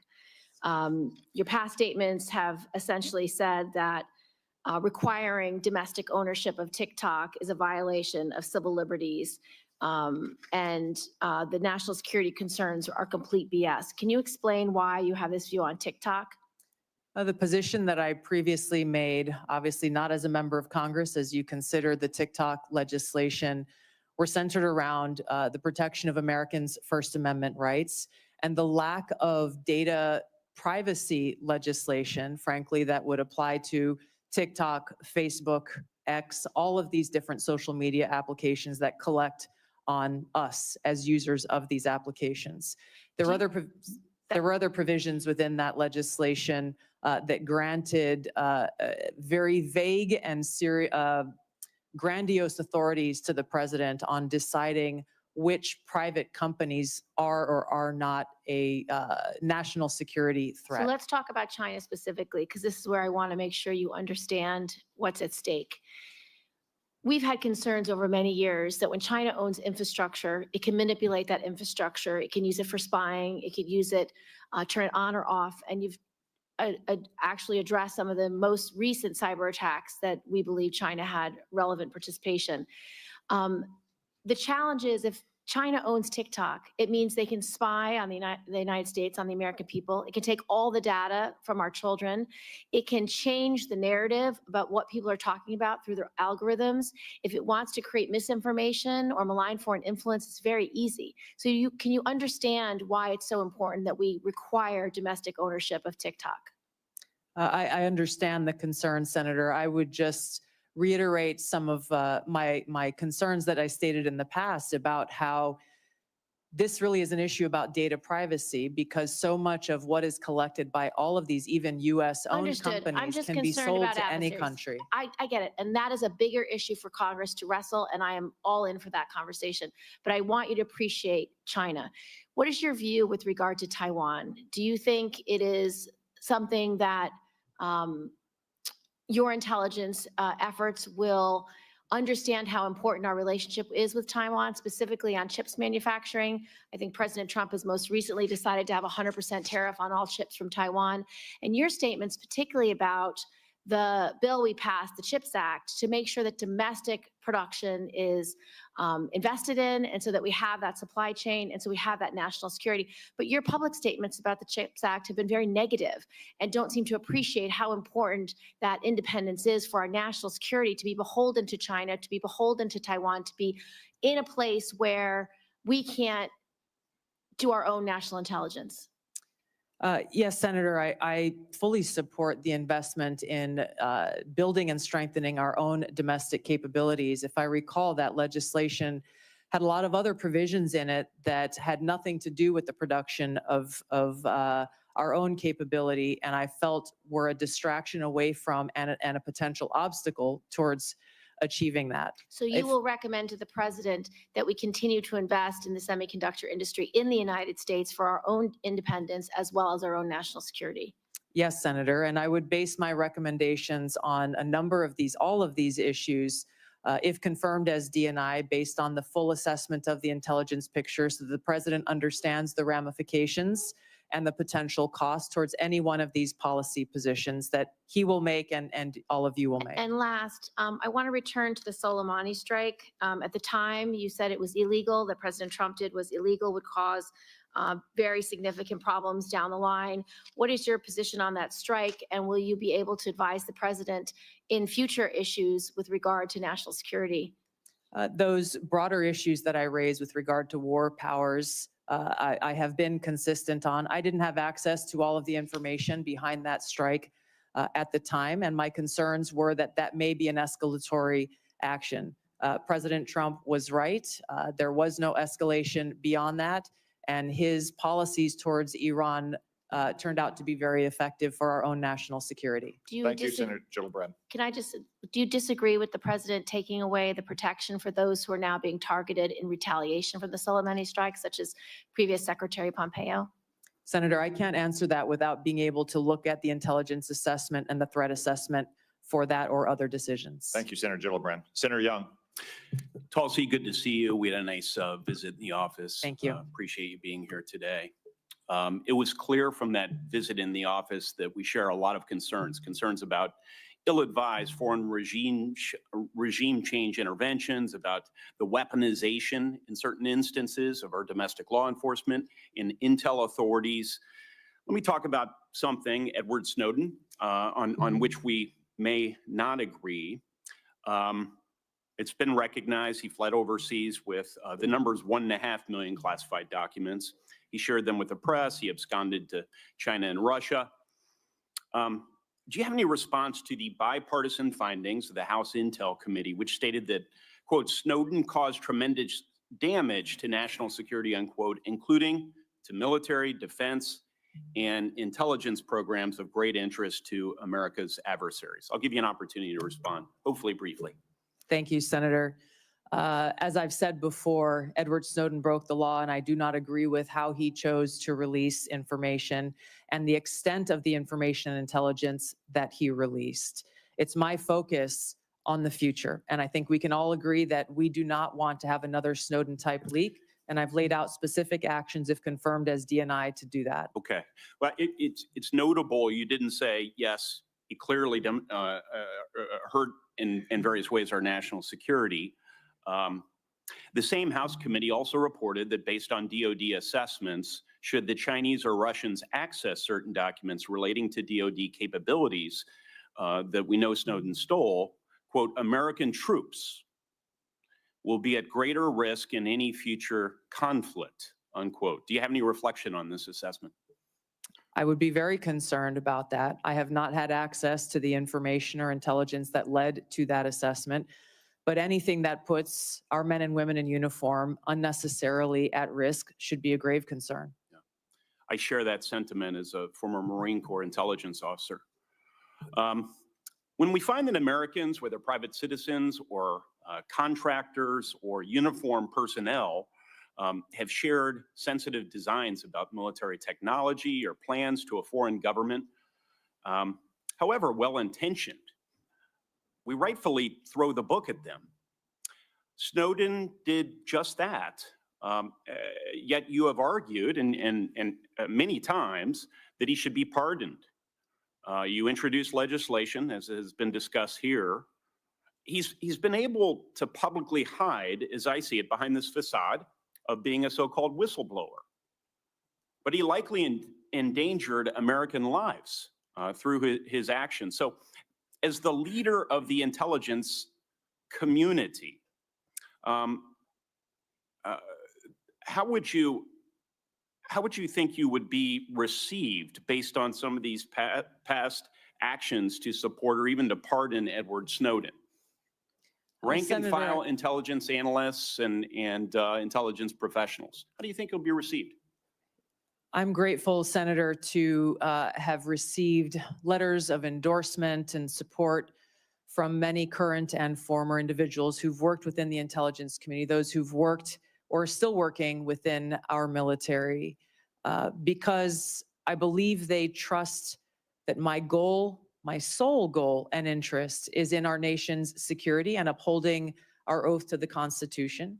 And they trust that if confirmed as Director of National Intelligence, I will take the very specific steps that I have laid out in informing every single person within the intelligence community about the legal pathways they have to blow the whistle or to bring any concerns to the forefront, to include coming directly to members of Congress, to limit access so that we don't have people who are E3s or E4s or people in any situation taking it upon themselves to release classified information, giving them a direct line to me to once again make sure that we are all fulfilling our responsibility to Tulsi, ensure our national security and uphold our Constitution. Thank you. Tulsi, was Edward Snowden false to an obligation or false to a duty? I don't understand what you're saying. False? Yes. Did he betray a duty? But did he betray the trust of the American people? Which is, according to Merriam-Webster, that's the definition of a traitor. Edward Snowden broke the law, and he released this information in a way that he should not have. He also acknowledged and exposed information that was unconstitutional, which drove a lot of the reforms that this body has made over the years to make sure that Americans' constitutional rights are protected. For what it's worth, Mr. Snowden is watching these proceedings. He's posted on social media even, indicating that Tulsi Gabbard should indicate that I harmed national security. This may be the rare instance in which I agree with Mr. Snowden. I think it would befit you and be helpful to the way you are perceived by members of the intelligence community if you would at least acknowledge that the greatest whistleblower in American history, so-called, harmed national security by breaking the laws of the land around our intel authorities. So thank you for being here. Thank you. Thanks, Senator Young. Senator Kelly. Thank you, Mr. Chairman. Colonel Gabbard, I want to first say thank you for your service to this country. Likewise. In Congress and in the Army. And thank you for meeting with me a couple of weeks ago, and thank you for being here today. You're nominated to lead and coordinate across the intelligence community's numerous sources of collection and analytic capabilities. In a few sentences, can you describe how you make assessments and how you're going to sift through all this intelligence and make careful and thoughtful conclusions? Yes, Senator, there are great professionals who work within the intelligence community. I will build a strong team around me as they present the intelligence reporting to provide to the President through the President's daily brief and to respond to issues and concerns that this body has. I will welcome dissenting voices to be able to make sure that this information intelligence is thoroughly vetted prior to presenting it and make sure that the truth is reported, whether that truth is convenient or not. Well, thank you, Ms. Colonel Gabbard. And I appreciate that. The President and others are going to rely on that. I want to discuss such an assessment made by the IC. For years, the U.S. analyzed evidence of numerous chemical weapons attacks in Syria. Eventually, we were able to assess that Bashar al-Assad was responsible for a number of these attacks that slaughtered his own civilians. Do you accept the conclusion broadly that Assad used chemical weapons against Syrians? Yes, and I'm on the record for years of agreeing with that broad assessment. Thank you. Among the attacks the U.S. assessed Assad was responsible for, two that occurred in Douma and Khan Sheikhoun in Syria. As a member of Congress and as a presidential candidate, and as recently as this month, in your written responses to this committee, you have cast doubt on the assessment that Assad is culpable in these two attacks. Is that still your position? Senator, I raised those questions given conflicting information and evidence that was presented at that time. Okay.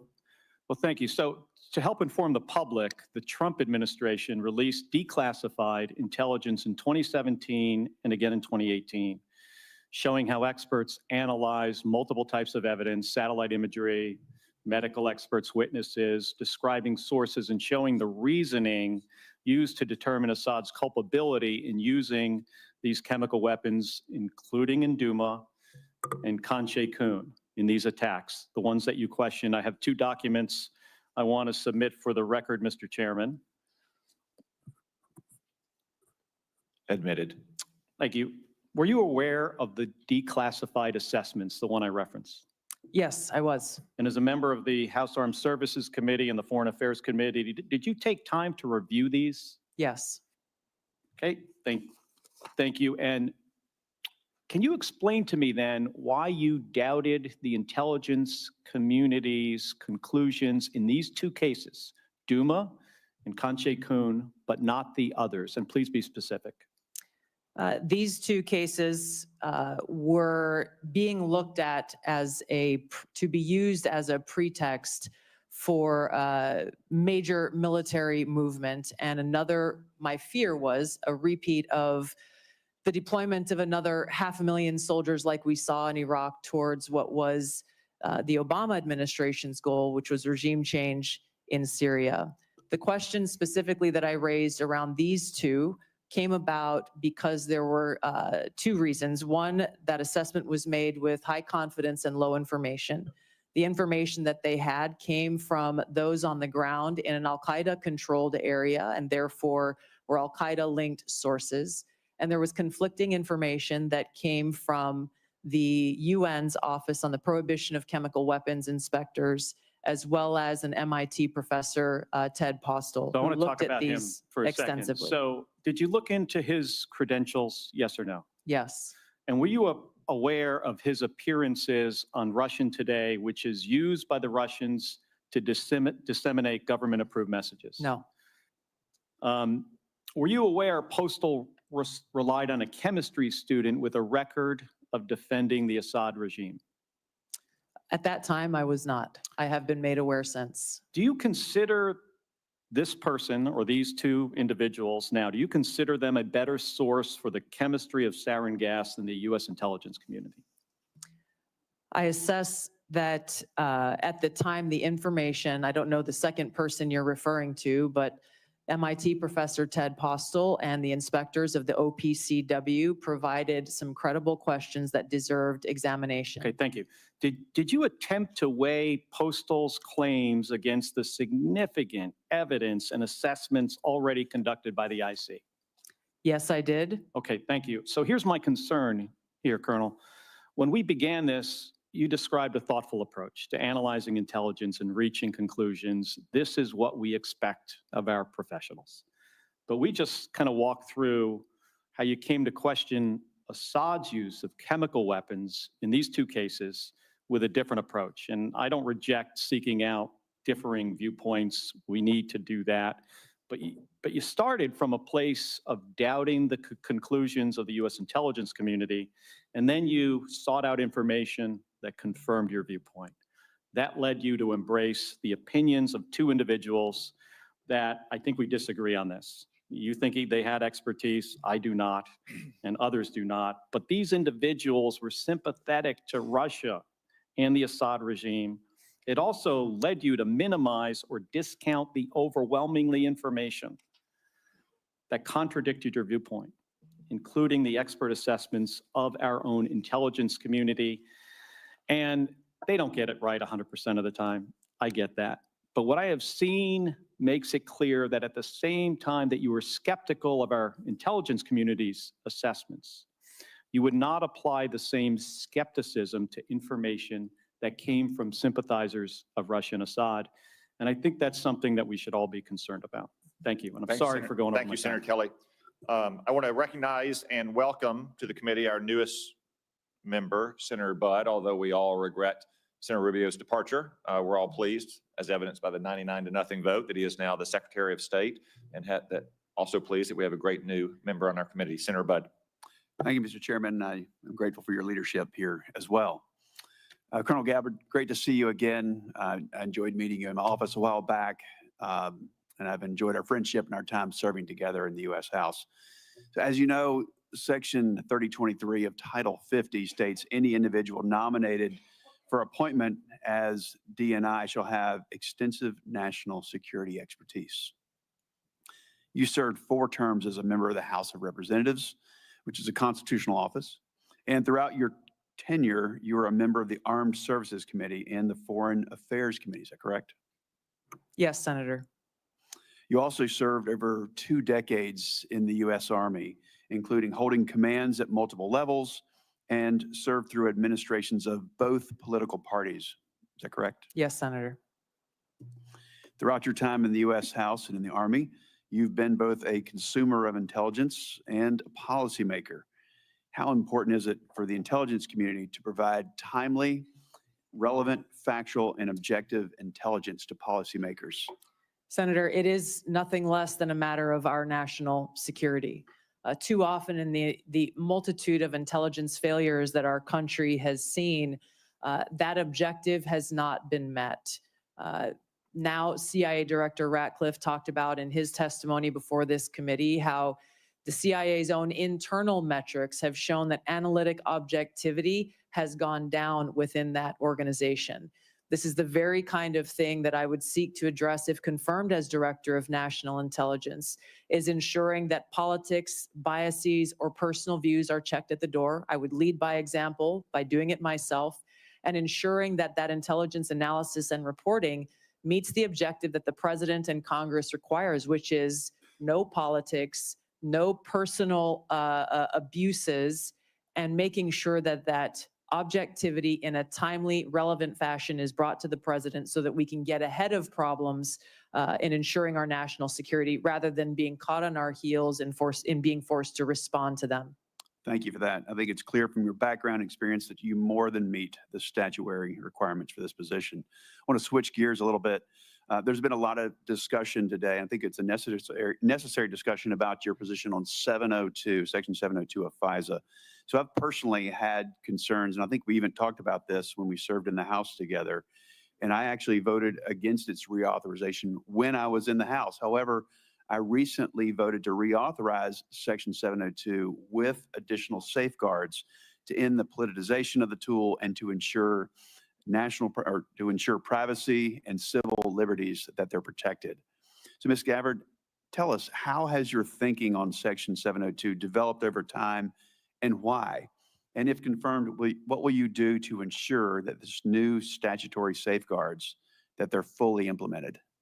Well, Senator, as you pointed out, many of the concerns that we raised when we served in the House of Representatives were centered around the lack of safeguards to protect Americans' Fourth Amendment rights and civil liberties as it pertains to searching of U.S. persons with that incidental collection that occurs under 702. You and I both know and agree that the national security capability that is provided by Section 702 that enables this foreign surveillance on non-U.S. persons overseas is critical, period. My commitment is to make sure that our national security tools are maintained to fulfill that requirement while also protecting Americans' Fourth Amendment rights and protection against unlawful search and seizure. There are a number of those reforms that you referenced, such as the prohibition of abouts collection, which we brought up when we served in the House, making sure that 100% of U.S. persons by the FBI on this incidental collection are reviewed by the Attorney General herself. There are a number of other reforms that I believe strengthen significantly those safeguards, a number of them that I had worked to try to bring into place when I was in the House of Representatives. I look forward, if confirmed as Director of National Intelligence, to overseeing and assessing the implementation of these reforms and reporting back to you as you begin to consider next year's reauthorization and meeting that mark of ensuring our security and upholding Americans' Fourth Amendment protections. Thank you. Switching gears a little bit, talk briefly, if you will, about the dual task of simultaneously protecting whistleblowers and protecting classified information. Senator, there are more than sufficient legally protected routes for whistleblowers to come forward should they have concerns on any actions occurring within the intelligence community. I've spoken about the additional protections that I personally will put in place if confirmed as Director of National Intelligence, understanding the seriousness of protecting our nation's secrets, and one that I hold personally. Thank you. Thank you. Thank you, Senator Budd. I will recognize Senator Wicker, an ex officio member of our committee, which is Latin for so powerful a man, he can go to any committee he wants and ask questions anytime. I look at it differently, Mr. Chairman. I think what you're saying is that I'm the only non-voting member of this committee that's here at this hearing, and I've been at an Armed Services Committee hearing most of the morning. Let me ask about something that happened a long time ago and something about something that's happening right now. Colonel Gabbard, I was a member of the House of Representatives on 9/11, 2001. As a matter of fact, I was at the Pentagon that very morning when the attacks happened. Where were you when 9/11? We all remember where we were. Yes, I was in Hawaii. There was a 5 or 6 hour time difference. And so when I woke up that morning, it was several hours. And I remember the first thing I saw in waking up was that horrific footage of those airplanes attacking the Twin Towers in New York City. And I think you obviously have read a lot about it during the 24 plus years since that, and most Americans have. There's a general consensus that there was a massive intelligence failure that's caught us all by surprise, even though the World Trade Center had been attacked earlier. Do you think stovepiping was a problem in our intelligence failure? There's no question about it, Senator. Oh, okay. Well, based on your reading, okay, could you elaborate just a little? Yes, Yeah. absolutely, Senator. When we looked back at the post 9/11 reporting and the post assessments that were made, it was very clear that there was stovepiping of information and intelligence that occurred at many levels, at the highest, but also at the lowest levels, where information that was collected by the FBI, information that was collected by the CIA was not being shared. There was almost ships passing in the night, where if there was an integration of those intelligence elements and information being shared, it is highly likely that that horrific attack could have been prevented. And that's the reason really your position was created. There's been some discussion this morning. I have not been able to listen in, but I understand there's been some discussion about reforming the Office of D&I to eliminate redundancy and increase effectiveness. Do you worry that in doing so, we might be getting back to the same problem that we had in 2001? The problem that we had in 2001, Senator, remains at the forefront of my mind. And as you said, this is exactly why the ODNI was created. Given my limited vantage point not being in this seat, I am concerned that there are still problems with stovepiping that need to be addressed. And in some cases, my concern would be that unnecessary bureaucratic layers may be contributing to that problem.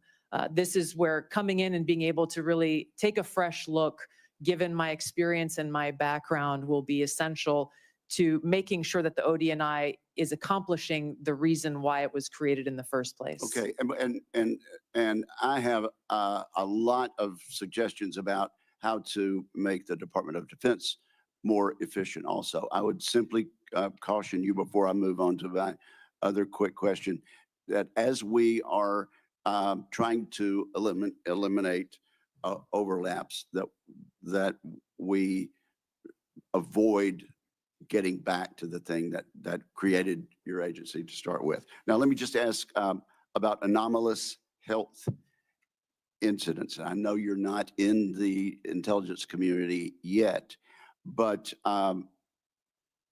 having read, as most of us have, about these Havana syndrome incidents, what is your understanding of that now, and what are your plans? Yeah, Senator, thank you for this question. It's been deeply concerning throughout this period, from the first time this was discovered so long ago to where we are today, that the intelligence community still has failed to identify the source and the cause for Havana syndrome, as it's commonly known, even as many people who are in service are suffering the consequences of it.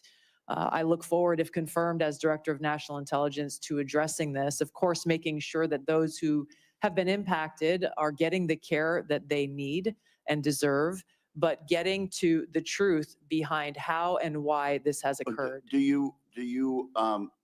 you saying that we're not any closer to understanding where these came from?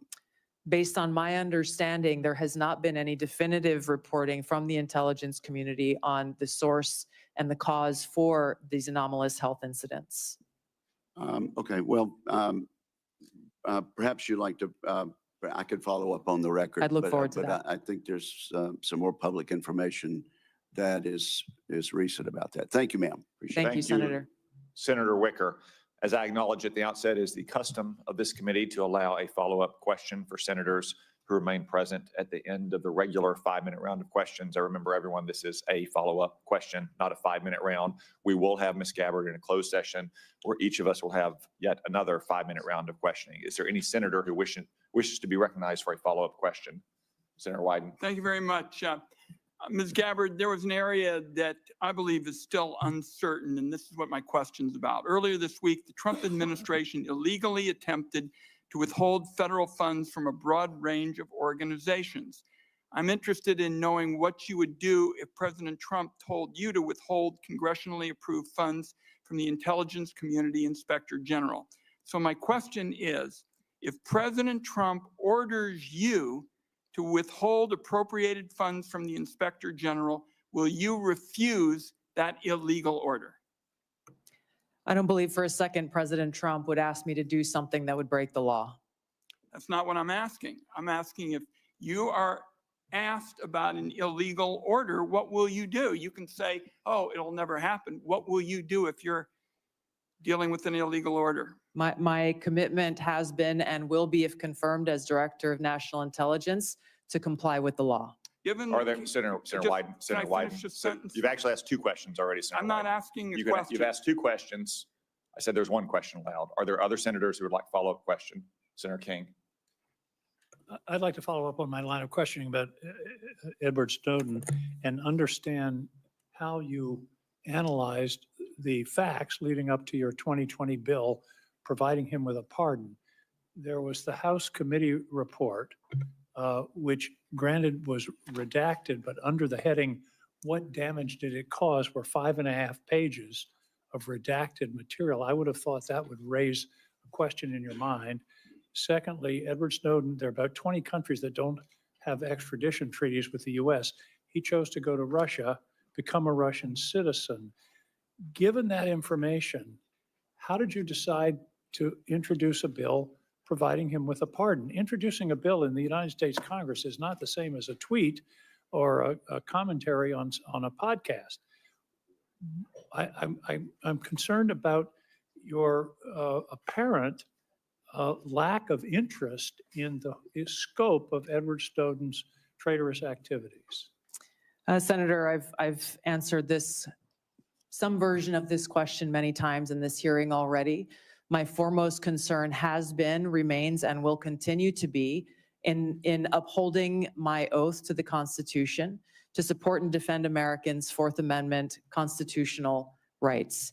If confirmed as Director of National Intelligence, I'm committed to ensuring that we protect our nation's secrets by implementing a number of actions I've outlined so that those who have concerns about programs within our intelligence community, that we don't have another Snowden-like leak, and they are able to raise those concerns either directly with Congress or through any one of a number of legal paths that are available. And I think it's also important and in line with many of the bipartisan concerns I've heard from this committee in security classification, security clearance and classification reform, in narrowing severely those who have access to the most sensitive and compartmentalized intelligence reporting and capabilities. Senator Bennett.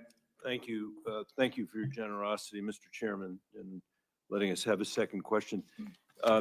Thank you again for hanging in there with this discussion, Colonel Gabbard.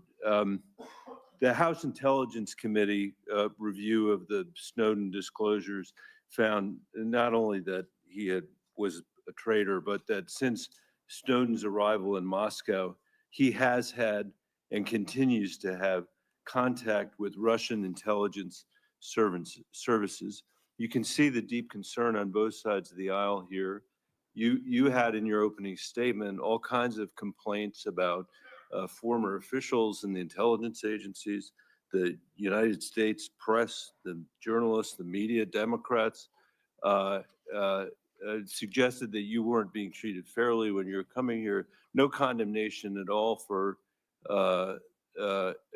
this, which leads me to wonder why it is so hard for you to say that Edward Snowden was a traitor to our country. And the question I guess I have for you is how, if you can't say that, you feel that the concerns that this committee has, that we need somebody here who will actually honor their oath, as you said.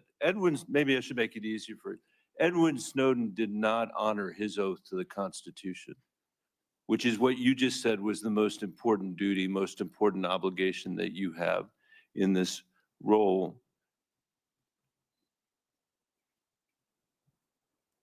Why is he being treated like a folk hero by you instead of the traitor that he was? Senator, as I said, my focus and what should be of relevance to all of you and everyone watching is what I will do as Director of National Intelligence to work with you to make sure there's not another Snowden-like leak, given the paramount importance of our national security and keeping our nation's secrets. I've laid out a number of ways that I intend to do that, if confirmed, in fulfilling my responsibility in this role. Thank you, Mr. Chairman. Senator Gillibrand. Thank you, Mr. Chairman. I just wanted to continue along with regard to China because it's such an important part of your portfolio. And I know on armed services, you've had hearings over the last 15 years about their architecture and how they're building up space capabilities, sea capabilities, Air Force capabilities, every type of capability they possibly could. And that aligned with their malign foreign influence and with their ambition with regard to Taiwan. It just creates a very dangerous scenario and concerning one. And so I wanted to ask you about Japan because recently, about a year and a half ago, 13 months ago, you said that you didn't think it was wise to allow Japan to build up their own defense architecture. And you thought it was short-sighted. Can you speak a little bit about that? Because our alliance with Japan is so important in our ability to defend against malign activities of China, not only geographically, but because for the last 50 years, they've been close allies that we rely on. We share intelligence, we share operations. They are a great ally. So what was your concern about? And have you had any views that have shifted in that regard? Yeah, thank you for the question, Senator. I agree. Japan has been a strong ally of the United States in a different capacity as a member of the Hawaii National Guard. I've gone and conducted training missions in Japan with the Japanese Self-Defense Force. Their forces and their constitution has been primarily focused on self-defense. The concerns that I had raised previously had to do with really looking at the bigger picture of the context of the history with Japan and China and recognizing the implications of how this kind of shift from a self-defense posture that Japan has had constitutionally to a more offensive posture could result in escalation. And given the history, we need to acknowledge what the ramifications could be to our own security interests. And that's something that I am looking forward to being able to provide to all of you and to the President, if confirmed as Director of National Intelligence, is that in-depth analysis and assessment so that various policies or actions that you all or the President are considering are fully thought through, given that broader context of nuance of history and the complexities that exist within the Asia-Pacific region. Having grown up there, I'm very familiar with. But you do Thank want, you, Senator Gillibrand. Senator Kelly. Thank you, Mr. Chairman. Colonel Gabbard, when Russia was denying Assad's use of chemical weapons, they accused the U.S. of supporting terrorists. This is a line that Putin used frequently during the Syrian civil war as he supported Assad. Syrian officials made similar comments. They did it repeatedly. They did it in public. They did it at the United Nations. In 2016, you gave an interview in which you said, and this is a quote, "The U.S. is providing direct and indirect support to terrorist groups in order to overthrow the Syrian government." And in 2019, on the Democratic presidential debate stage, you said of President Trump, this is a quote, "This current president is continuing to betray us. We were supposed to be going after al-Qaeda, but over years now, not only have we not gone after al-Qaeda, our president is supporting al-Qaeda." So I'm interested to hear, what was your goal in saying these things? And did you consider, before saying them, the motives of Iran and Russia, what their motives might have been before making these claims? Senator, as someone who enlisted in the military specifically because of al-Qaeda's terrorist attack on 9/11 and committing myself and my life to doing what I could to defeat these terrorists, it was shocking and a betrayal to me and every person who was killed on 9/11, their families and my brothers and sisters in uniform. When, as a member of Congress, I learned about President Obama's dual programs that he had begun really to overthrow the regime of Syria, and being willing to, through the CIA's Timber Sycamore program that has now been made public, of working with and arming and equipping al-Qaeda in an effort to overthrow that regime, starting yet another regime change war in the Middle East. DoD train and equip program, again, begun under President Obama, is widely been known, looked at, and studied, that ultimately resulted in over $500 million being used to train who they called moderate rebels, but were actually fighters working with and aligned with al-Qaeda's affiliate on the ground in Syria, all to move forward with their regime change and not acknowledging what was obvious at the time and what has unfortunately borne true, which was that a regime change war in Syria, much like the regime change wars in Iraq, the toppling of Gaddafi and Mubarak, while these are all dictators, would likely result in the rise of Islamist extremists like al-Qaeda taking power. I shed no tears for the fall of the Assad regime, but today we have an Islamist extremist who is now in charge of Syria, as I said, who danced on the streets to celebrate the 9/11 attack, who ruled over Idlib with an Islamist extremist governance, and who has already begun to persecute and kill and arrest religious minorities like Christians in Syria. I understand. Why that should be acceptable to anyone is beyond me. It shouldn't is be. certainly And I not in our understand, and interests. I appreciate your answer, and thank you. My concern has to do with the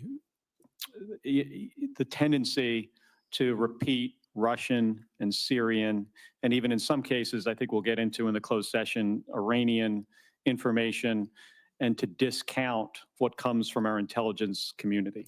Senator, every American deserves to know that people in our own government were providing support to our sworn enemy, al-Qaeda. That should not be acceptable by anyone. Thank you, Senator Kelly. Ms. Gabbard. In conclusion, Senator Warner. Yeah, thank you, Mr. Chairman.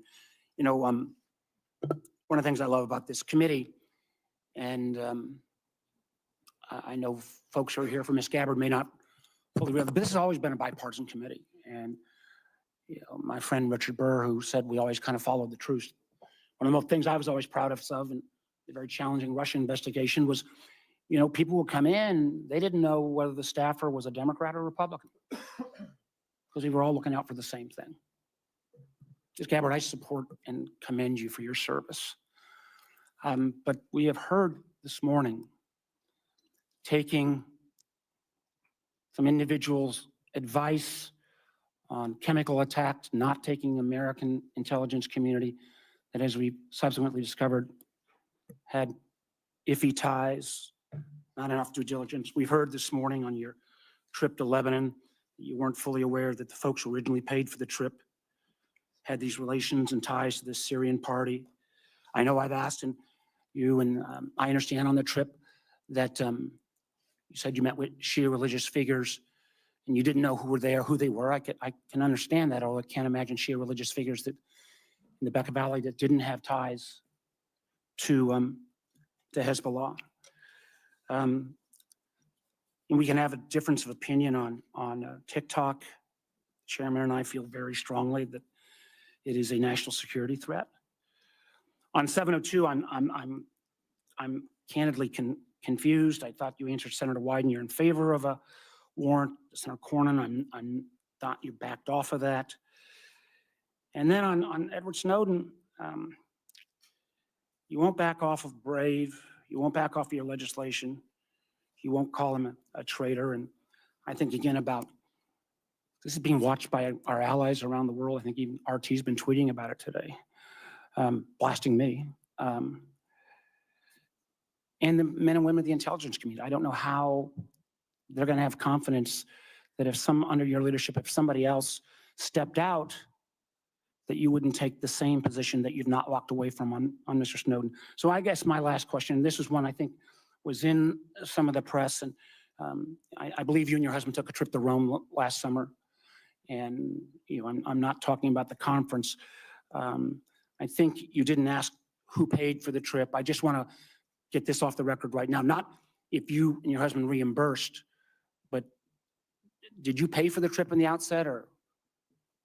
There was who a made the booking? nonprofit organization that was coordinating with the Vatican to set up this meeting that was centered around peace and security interests in the Western I'm Hemisphere. not going to go into that I paid just for want the to trip. just make sure. So you didn't understand your trip was paid for by a gentleman named Pierre Louvarier and the Clementi Foundation?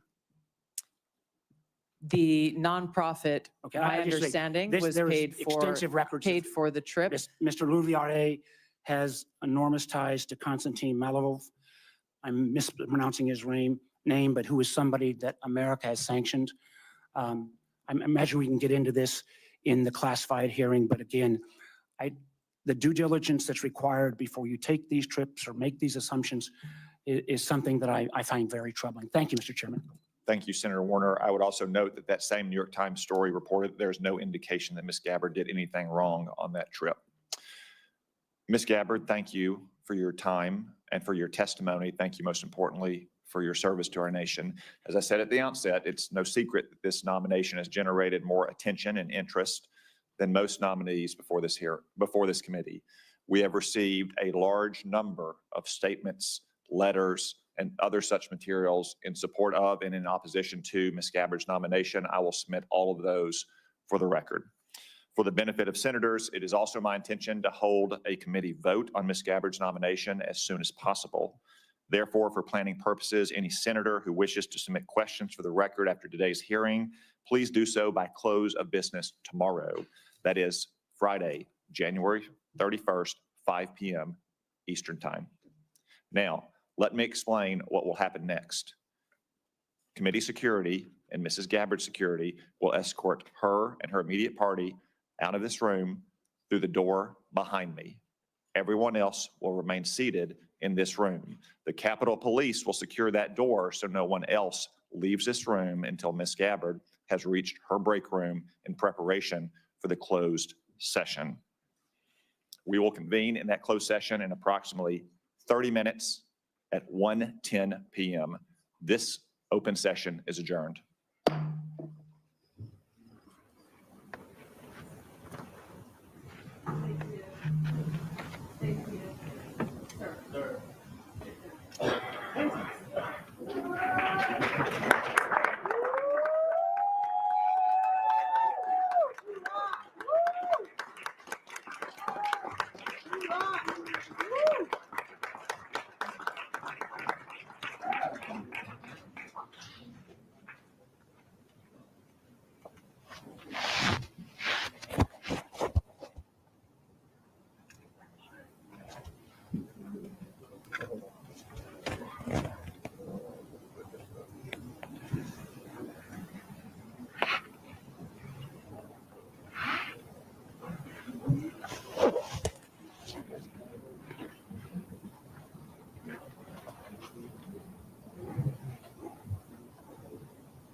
Let's all see.